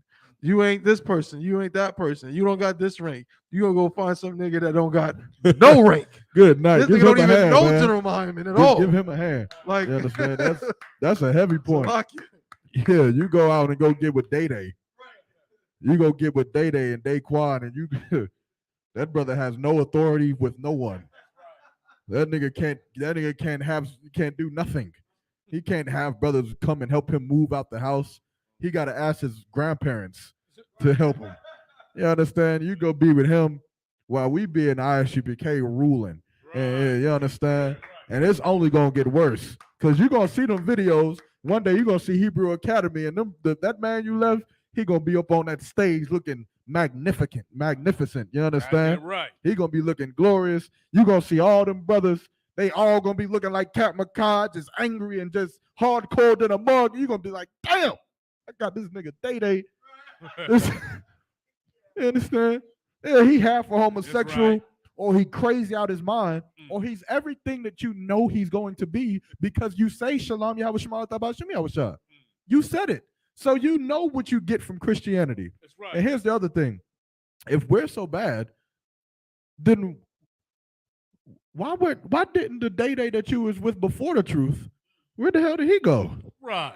What's so wrong with him? If the husband you have now is so terrible, it's just so terrible. You don't know how to be a good husband. But Day knew how to just be a good boyfriend. I guess that's what you'd rather have. You understand? But of course, Day isn't there. Right. So what happened? What happened? Somebody get Day on the phone. You understand? So he could say, man, that bitch was terrible. Right. That's why I didn't want to be with her no more. She was dingy. She was stupid. She didn't make good grades. You understand? She couldn't cook worth a damn. She didn't know how to dress. She was cool for a few months, but then she was average. And I say, no sweat, brother. You understand? But that's what you'll go back to in the world, and you have fun with that. Don't try to force her to stay. And that goes for everybody, for brothers too. You understand? Why would you try to force a brother to stay in the school? You're gonna do call him and beg him. Brother, we need you at camp, brother. You know we're supposed to go to war. We're supposed to go to war. We're supposed to have my back. What the hell is that?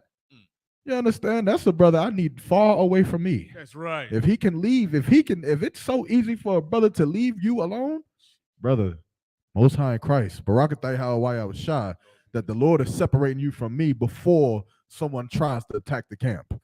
I'd rather be at camp with 4 brothers who I know will never turn their back on me, rather than to have 12 niggas who really, you understand, they ain't here because they love the Lord. They here because they seen Cap McCod and thought that one day they could be him. Then they get in here and they realize that ain't easy. It's hard to be Captain Akkad.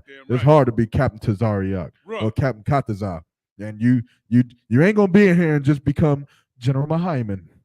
You ain't gonna be in the council department. Go ahead. Again, because like same thing. We've seen that so many times, bro. Like somebody come in here to ask questions, like so basically, like didn't Saneda say that? He's like he would come in. He said he would come into the troop if he get to be a captain. Right. If he start off as a captain, Which is really what you want. Right. Like, you know what I'm saying? Like, and I've seen brothers come in here talk all this stuff about what all their dreams and their ambitions, stuff they're gonna do when they're a general, stuff they're gonna do when they're a captain. You can't be a general. Right. It's not even possible. Right. It's not possible because you're not even a good young man. Right. You know what I'm saying? Like, you are a terrible young man. And you think that one day you are going to rule, like lead troops marching down the street in some major city, you know what I'm saying? Because you're so smart. You know what I'm saying? Good night, Salaki. Hey, he gonna take men to Acuna. He gonna be the next one to do it. He seen Cap Yatazak do it. He said, I'm gonna be the next one to do it until General Hyman. Yeah. You can't be Captain Yatazak. It's Sadak. Kind Salaki, sir. My thing is you can't be a leader all the time. Somebody has to sit there and be the follower. Somebody has to be the soldier. Somebody got to be the worker. Right. Nigga, if you sitting here talking about how you gonna do this and do that as a captain, nigga, you ain't doing it now. Exactly. Why aren't you doing that now? Exactly. Do that now. Damn right. Then when it comes to being a captain, that's going to be somebody else's job. Right. You know what I'm saying? Be a good young man. Right. Be a strong fucking 50. Right. You know what I'm saying? Yeah. You know, a lot of brothers come into the school because of rank and shit like that. Salakia for my language, but nigga, I just wanted to be in the school. Most High Christ. You know what I'm saying? I just wanted to not die. I didn't want to get high. You understand what I'm saying? I just wanted to sit there and be around brothers that actually gave a damn. You understand what I'm saying? Damn right. You understand? Give him another hand, because that's a heavy point. Most High in Christ, give him a hand too. I did not think he was gonna catch that. Good night. But you're absolutely correct. I've heard a lot of things about rank, but I never heard someone say that you couldn't go to city hall meetings if you was officer 50. I never heard that. I never heard someone say you had to be a certain rank to lead the prison department in your zone. I never heard that. I never heard someone say you have to be at 1,000 to go and find food to pass out to poor people under Commander Geniano. Never heard that. So why the hell do you think you have to be a captain? Why you have to be a captain to go and address the city council? Whoever told you that? If I'm mistaken, tell me now. But I've never been told that. I've figured, if you a brother and you got to work, go do it. And those are the things that make you become a captain, so on and so forth. But it takes the work first. But of course, some brothers don't come into the truth because they love the Most High.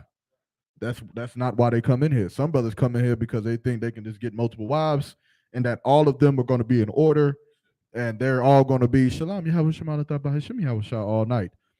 But then the second a pot gets throws at them, they like, oh hell no. This woman is crazy. I got to go. But don't be like that, brother. But again, you don't fight for that brother to try to stay in the truth. You say shalom, just like that woman. You say shalom. She wants to leave. Let her go. Right. Let her go. Be happy because you actually love her. And if she goes and gets a Christian man and they have 10 children and live a good life, then Barakatai Hawaii Hawashada, that whore had some kind of joyfulness out of her life. And she can, maybe that was the Lord. Who knows? Maybe the Lord wanted that to happen.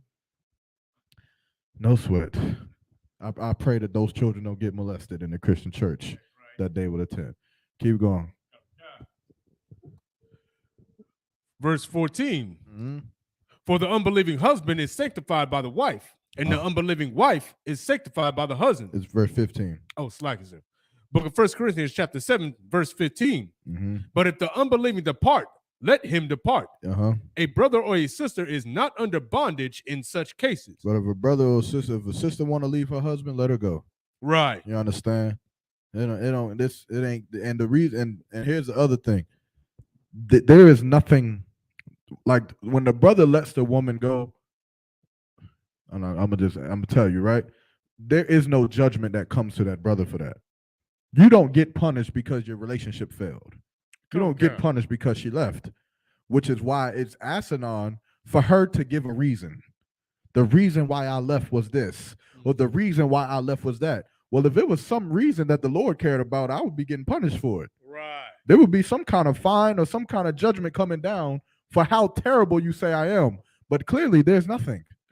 The Lord isn't saying anything. The truth is, I'm trying to hold my language. The truth is, you're just an idiot, and you're just unloyal. You're just not loyal. Right. You can't be in the school when it's just white bricks and concrete and dust everywhere, because that's not beautiful enough to you. You can't be in a relationship because you're not taking trips to Maui, or you're not doing bottomless mimosas every goddamn Sunday, because not doing those things it's just not comfortable enough for you. You can't be in a relationship when you can't pay the bills, because to you, it just doesn't make sense when you see brothers like LeBron James on TV all day, and you see Little Dirk, and you see King Von, and you see all of these celebrity relationships. You're stupid. So you look at that and you try to compare it to your life because you're dumb. And if you don't have those things, if you don't, like, this is one that gets me all the time. The pictures of the hotel rooms with all the rose petals and the candle lights and all of that. If your wife doesn't get that, oh, good night. You're not Jennifer Hyman. Oh, no. You're not Jennifer Hyman. And it's funny because I've never seen Jennifer Hyman post that picture. I've never seen him do it. That's not saying he hasn't done it. I don't know. But I've never seen him do it. You understand? Like your wife would love to say you're not Jennifer Hyman. Do you even know what his wives look like? When the last time you just seen a picture of Commander General Hanna just hugged up with his wife in the beach on Maui with his toes out? Right. When the last time you seen that? When the last time you seen Commander General Hanna post bottomless mimosas with my baby? When the last time you seen it? When have you ever seen it?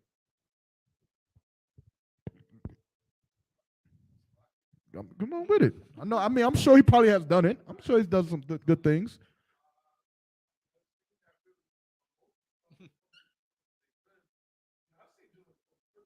Mm-hmm. Yeah. Right. The picture be just like this. Look at this. Come on now. Just gotta take this damn picture. You understand? They'll post it. Who knows what Captain Zarok's ribs look like? Who even knows how many ribs he got?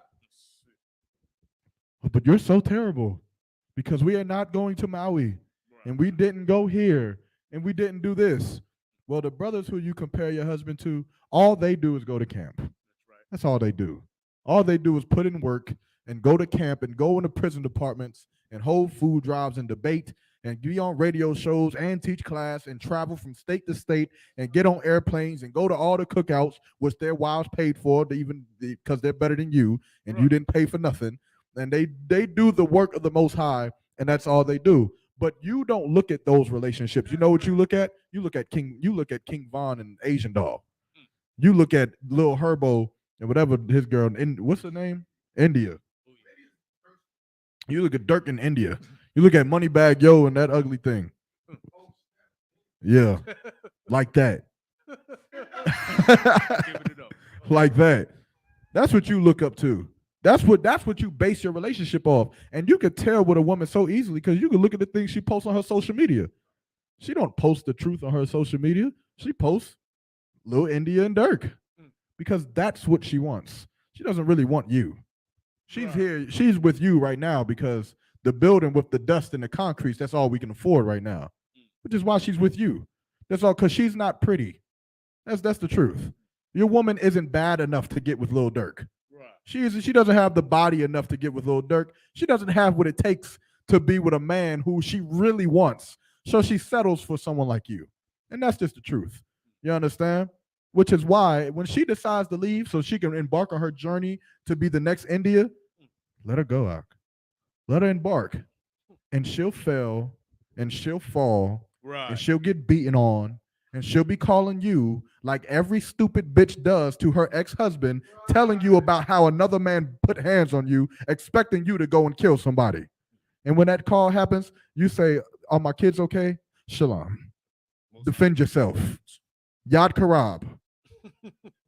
And leave it at that. Good night. Or she have a happy relationship and she be happy. And then she won't be a bother to you. She could throw pots and pans at somebody else. Right. No sweat. Keep going. Oh, Tabon, you have something? Come on with it. Okay. But the Most High hath called us to peace. Verse 6. But the Most High called us unto peace, man. You understand? You got it? Come on. No, you good. I'm saying it's just going back to piggyback on what you were saying. That's so heavy, right? When it comes to what they look up to, you know what I'm saying? It's really full circle. What you break it down is like crazy because the fact that they really hate God, right? Like you said, they hate the truth. They don't care about this at all. You know what I'm saying? They care about certain little aspects. That's why they mostly aspire to be India and Dirk, Moneybag, or whatever that broad's name is. You know what I'm saying? That's what they really look up to. You know what I'm saying? Because if they were being honest about the truth, they would see, what about them sisters that got husbands that they only see once a year? Right. How many, you know what I'm saying? How many captains? I think Captain Mashak got a rib, you know what I'm saying? That's over in the UK. Now he can go over there more often. But during COVID-19, that was a 2-year lockdown damn near, where she could not see her husband physically. Good night. What about the sister, General Q's rib up in Canada? Like these sisters are staunch for the truth. Right. You see them on Facebook. They still posting the truth. Right. They posting classes. Right. They posting lectures. They posting all of that stuff. You don't see no woe is me because my husband, I ain't seen him in 6 months. Right. You see them just holding it down and being one West. And that's the difference. You know what I'm saying? Salakia. You understand? And that's because those sisters, they actually love the Most High, or at least they showing that. Damn right. You understand? Because they ain't here for a husband. How they here for a husband they don't get to see? Right. You understand? How they here for someone that they don't ever get to touch? Your wife is mad at you because she wants more attention when there are sisters out here who wish to see their husband once a year, who prays every night that something changes in their life that they can live to be near their husband. But here you are bitching because what? Because your husband's playing the video game? You want that much affection, that much attention, so much so that you cause havoc in your own household because you don't have that much attention. Your husband's there. Right. There are women who, you understand, there are women who don't ever get to see their man, ever. And they're better than you. Right. You understand? They don't get this. They sending money to a man going to a cookout to put in work that they don't ever get to see. You will say, you asking me for money, but when's the last time you came and saw me? When's the last time you called me? When's the last time this? You understand? Just go be a whore. Right. Just go do what the hell you want to do. You understand? Because of course in the ISUPK, we're taught to put in work and not expect anything in return. Damn right. We put in work and we don't get nothing. We don't get nothing from this. We'll be in here 6 years and be the same damn rank, doing the exact same thing, not getting no one new that says Khan one Khan to you. Everyone underneath you, you didn't say Khan one Khan to them, and you're still here. And it's not beautified. We're not here in a cathedral. We're still here in this one building that we love, that to the rest of the world isn't much. I'm sure we could look at other relationships and we could see church buildings and we could see cathedrals and we could see beautiful things and bigger buildings and more money and better cars and better circumstances. But yet we're here in this small room with just 4 brothers. And we ain't going nowhere. Damn right. We ain't threatening to go nowhere. We ain't bashing the little bit of the things that we got. We don't come inside of this room and say this building could be bigger. This building is too small for the truth. It's too small. The church down the road has a cathedral. We don't do that. We love this building. We love the little bit that we have. We love it. You got little damn stupid markings on the wall from little kids. We love those markings. We love it. Somebody come in here and try to check us on some markings that's in the world, and they gonna get blazed on. You understand? You know why? Because the children in here that made the markings won't get molested like they will in a Christian church. So they can come in here and draw on the walls. You understand? But we love the little bit that we do have. And we love the things that we don't get because we actually love the Most High. But your wife, she doesn't. That's right. And that's just the truth. And this is the things that you need to understand so that you're not conflicted when she tells you that when she shows you how much she doesn't actually love the truth. Now you're not really surprised. It's not surprising. It's who she is. You understand? So brother who asked that question, that's what you'll do. You make sure that you just keep coming into the truth and you don't ever leave the truth and you get stronger in the truth. And your strength in the truth will make her weak. Damn right. Her strength, because of course, like I said, your wife doesn't look good enough to go get Little Dirk. That's it. And Little Dirk doesn't believe in having multiple wives. So the ones that she's going to have to kill India before she can even have the opportunity. It's just not going to work. Right. She's not beautiful enough to go be with him. She's going to have to stay with you. And if she doesn't want to be with you, then you become a great and mighty officer in the school. That's right. You become someone who puts in so much work that the women will look at you like how they gazed at David. You understand? And you focus on being like that, and then let her go be small. Let her go be small in the world, and she'll become like a speck of dust in the back of your mind as a memory. You understand? And then that's it. Is there any more on that? Sir. Give me what time we got? Any other questions? No sweat. Give me a demon scriptures. I would play Christian, but we ain't got time. Give me a demon scripture real quick. Give me where it says that a legion of demons, they come back, but it is empty. Something along those lines.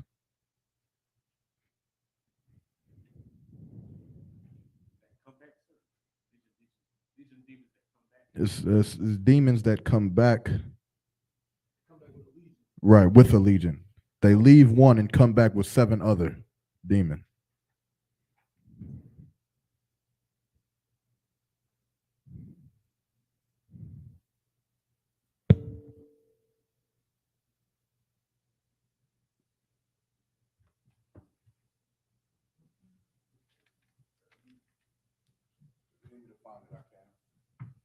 Also, give me Ephesians 4:26.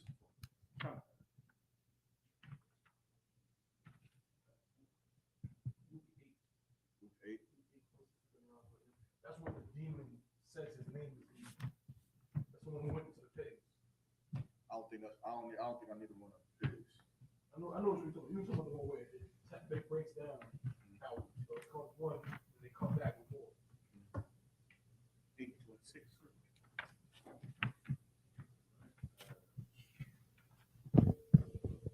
Where do you want to start, sir? Oh. Okay, I got Luke 8:26. I got it. Matthew. Which one you got? Matthew 12:43.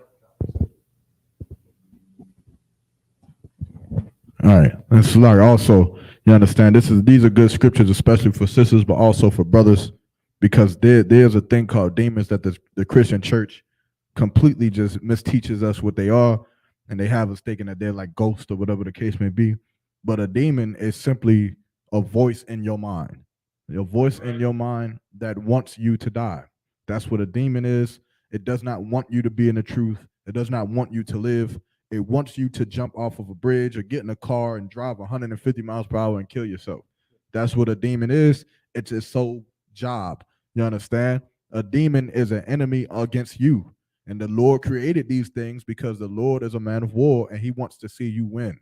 You understand? Right. He wants to see you battle those demons and to beat those demons. So all of the things that we talked about today about women and how terrible you can be, you should understand that to be true, and then you should fight against it so that you can win. You understand? You should fight against those things. Sarah is one of the greatest women in the Bible. That's right. She's not one of the greatest women in the Bible because she threw pots and pans, but she suffered certain things that she did not want to do. You understand? Sarah did not want to give Abraham another wife. She wasn't happy with doing that, but she suffered it and she allowed it so that our nation could be born. Right. But here you are, you won't even suffer your man playing a video game. He can't even play a goddamn Xbox. You understand? But Sarah's name will be remembered forever. Damn right. And what will you do? No sweat. Give me Matthew 12 and 43.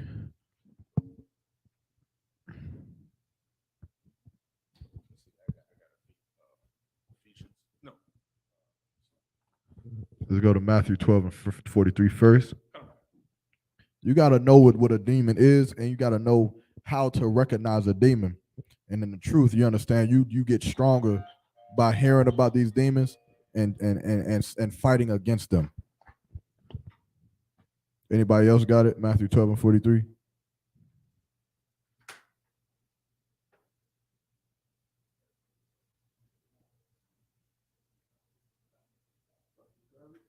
Mm-hmm. Matthew 12 and 43.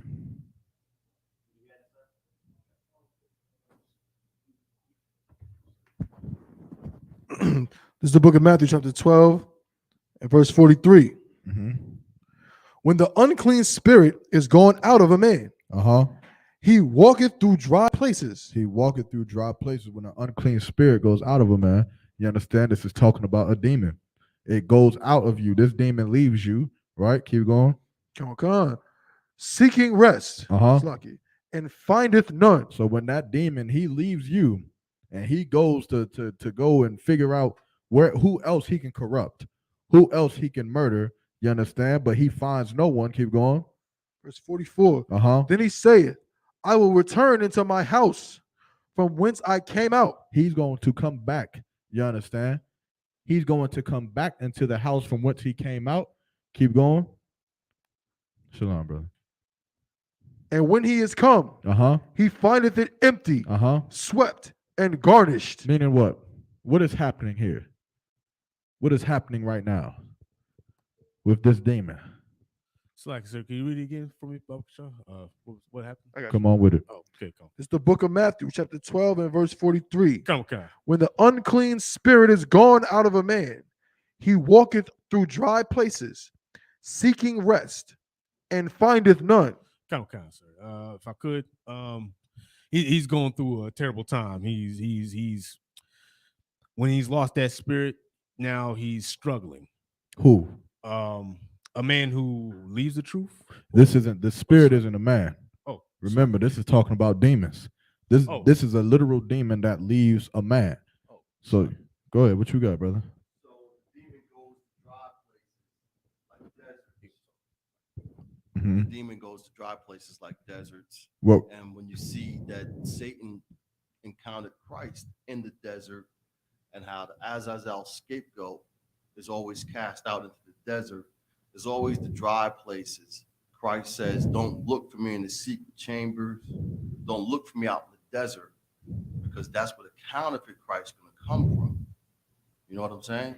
Those two scriptures, they wouldn't relate into what's happening right here. This dry place simply means that there isn't any substance for this demon to attach itself to again. Why is it going to dry places seeking rest? It's not necessarily that it's going to a dry place. Where he's at is in a dry. Have you ever heard the people in the hood say the streets are dry? Yeah. What does that mean? The streets is not active. It's nothing profitable out here. Yeah. It's nothing profitable for what we're trying to do. This demon wants someone to attach itself to someone so that it can complete its job, which is to get someone to kill themselves. It's to get someone to be a drug addict, to get someone to to be a liar or a thief or a murderer, so on and so forth. But when he leaves this one brother, because this brother was a drug addict, this brother was addicted to using drugs, so on and so forth, but he's fought against the demon and he's casted itself out.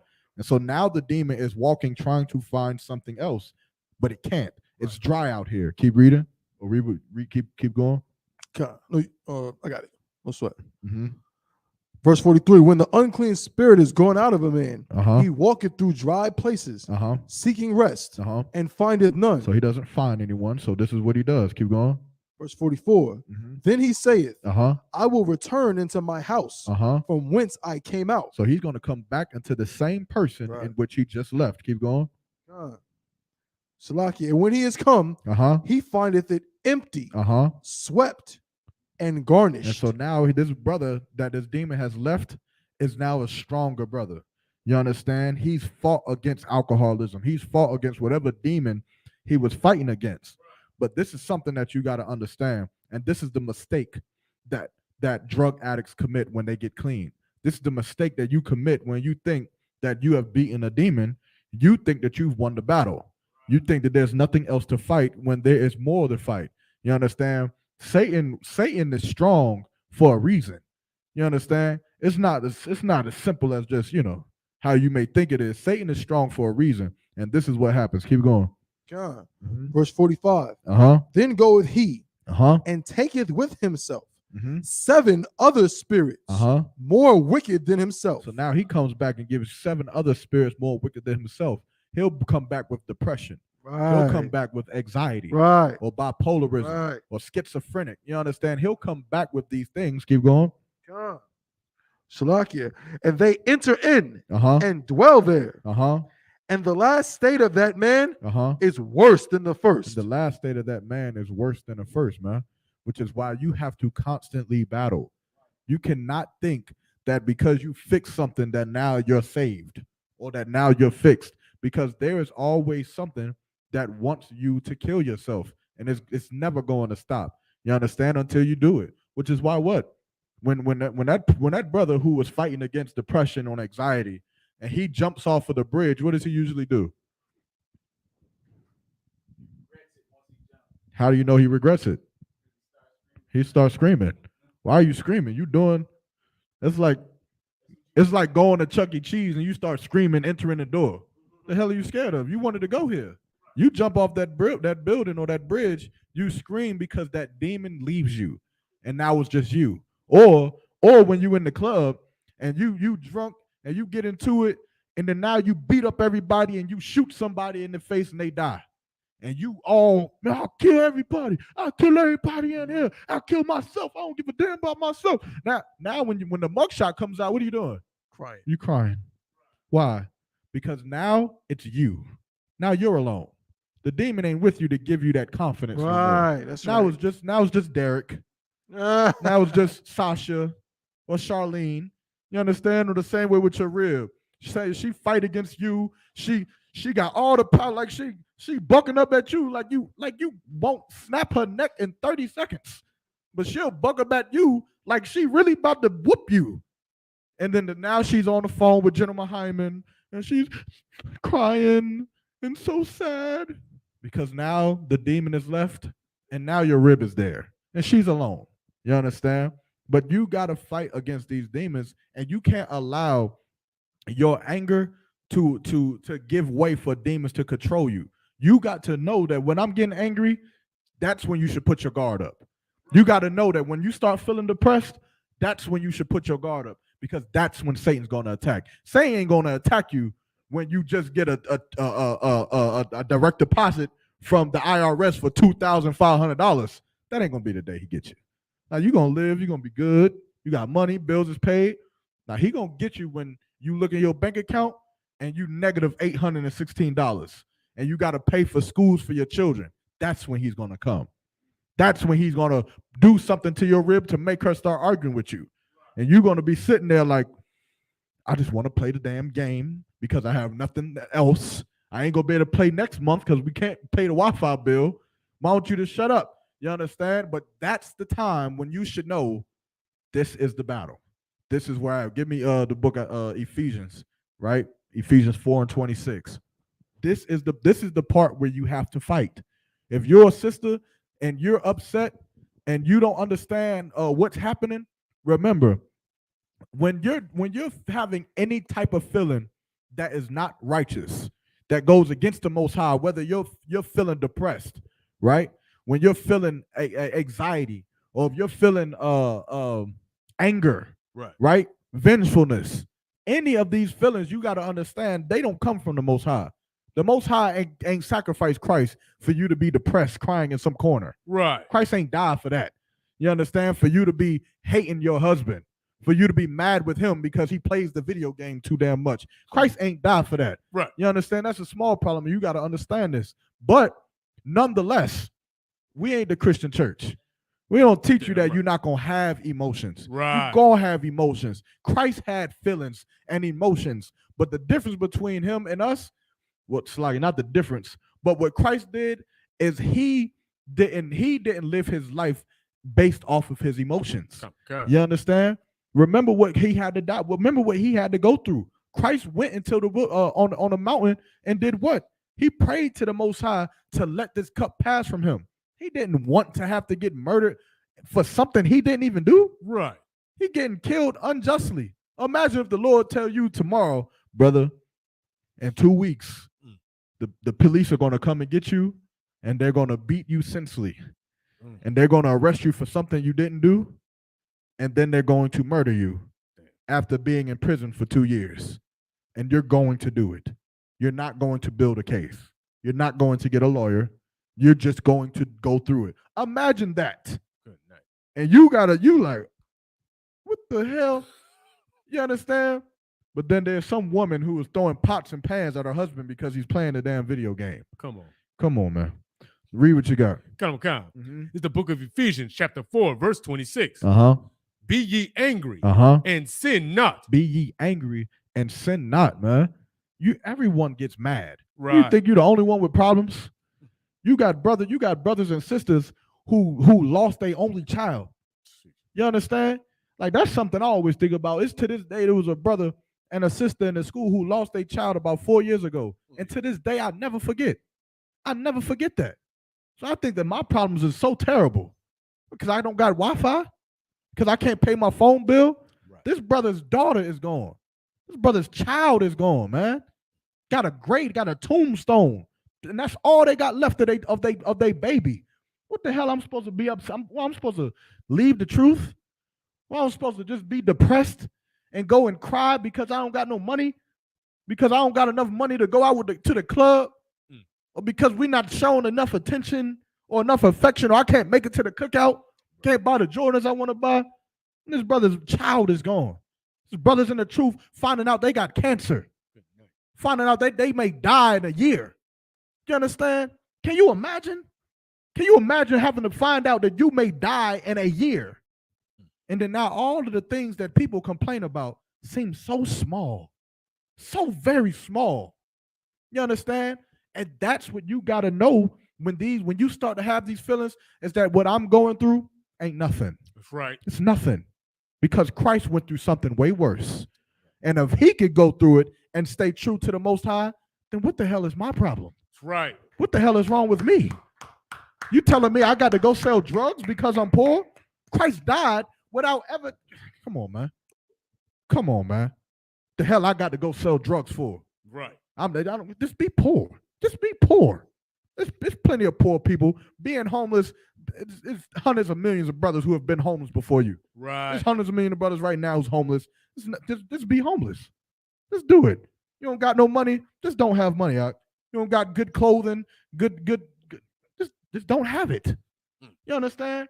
Okay. But there's brothers and sisters who has went through way worse things that you're going through. And how in the Isupk, we teach one thing in regards to that. And I'm gonna ask you the question: how do you solve your own issues?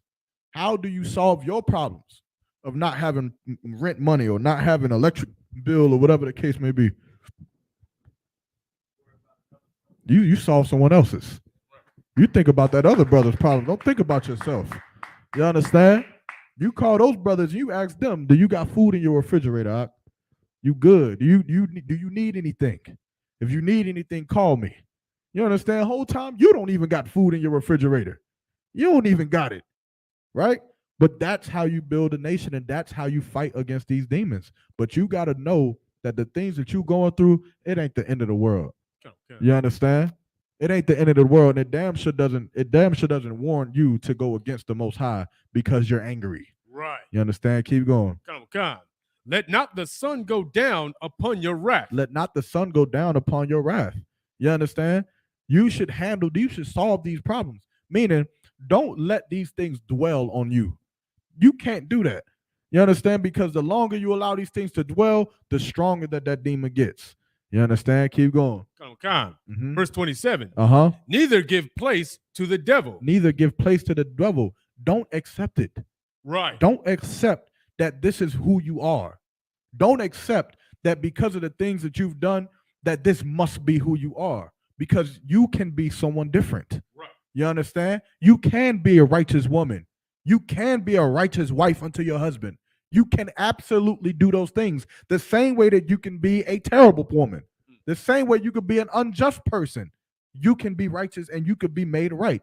You understand? Which is what the ISUPK stands for. Damn right. We stand for redemption because that's what Christ died for. Come. He died so that we can be redeemed. So that we can be drug addicts and then not be drug addicts. Right. So that we could be homeless and drug dealers and gangbangers and murderers and liars and filthy sinners. And then we come into the truth. And then now we can be righteous. That's right. You understand? Because Christ died for us to have that chance. But you ain't gonna never be righteous if you accept the fact that you allow your demons to be a part of you, man. You understand? And you stop fighting against it. You should never stop fighting against it, man. That's right. You understand? What we got? Time check. 9:13. No sweat. Is there any other questions in the room? Any questions before we clip it up? We definitely over the time. But if we got questions, I'll stay and we'll answer them. La, anything online? All right.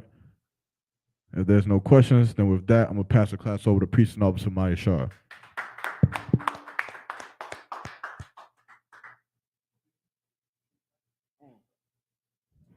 Dabawan, right?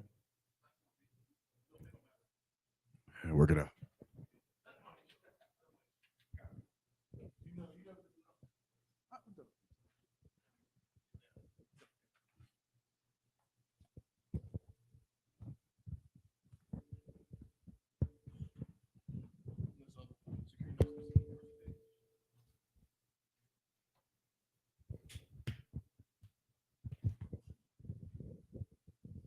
All right, security announcements. We, the ISUPK, start out at 1 West 125th Street, Harlem, New York, under commanding General Yohana. New rules for brothers and sisters. When a new brother or sister comes into the school, they are off limits for 6 months. Oh, slide. Well, good. Come. They are to be saluted only. They are here to shed themselves of the world. After 6 months, if a brother or a sister has an interest in a particular person, he or she must get permission from the head to speak to a brother or sister. There's another 6 months in which a brother or sister will court each other. After the 6-month period, the brother or sister will get permission from the head to marry. Tithes, which is a commandment. You can find this in Numbers 18 and 21 and Malachi 3, chapter 3, verse 8 through 10. Means 10th in Hebrew and is pronounced ma'ashera. 10% of every penny of any increase the Lord gives you, you give to the treasury department or teacher. Priest fund. Free will offering for priests, not mandatory. Whatsoever amount you would like to give. Upcoming holy convocation of it'll be the blowing of trumpets, September 25th in Fayetteville. Remind Akim and Aquathian to check on social media such as isupk.com, Facebook, Twitter, YouTube, and so on for ISUPK events and materials. If a brother wants to be a trooper in the school, then he needs to start wearing all black, which includes black boots, shirts, pants, headband, or scarf. And with that, Maju, which means to stand. Oh, the Lord's Prayer? Okay, come on. All right. So brother Wapadop Wapanya Kadam, which means turn, face the east. All right. We're gonna do the Lord's Prayer. I'm gonna do it in Hebrew. Just follow along with it. All right. Abanawa, Shabashamayim, Kadash, Haya, Shamka, Yahweh, Malafaka, Thaba'ah, Ratzayaka, Haya, Aisha, Barataza, Kawa, Haya, Bashamayim, Nathanyanawa, Lakham, Kal, Yawam, Wasak Nawa, Kabawaf Nawa, Kasalat Nawa, Kabawaf Yanawa, Wala'ah, Thabayanawa, Banasaya 1, Abal, Hanashaya 1, Rai, oh, Rai, Mayan, Rai, Kaya, Laka, Hamalakwa, Wahala, Wahaparah, Walayum, Aman, in the English, our Father, which art in heaven, hallowed be thy name. Thy kingdom come, thy will be done in earth as it is in heaven. Give us this day our daily bread, and forgive us our debts as we forgive our debtors. And lead us not into temptation, but deliver us from evil. For thine is the kingdom, and the power, and the glory, forever. So be it. Saw, which means turn. Men of Israel, Saw facing teacher, men of Israel. We give one courtesy salute unto the teacher, men of Israel, Amaju Sabat, Amaju, Barak, Yahweh Shem, Yahweh Shah, Brakathum. Yajamatam, me hands down, class dismissed.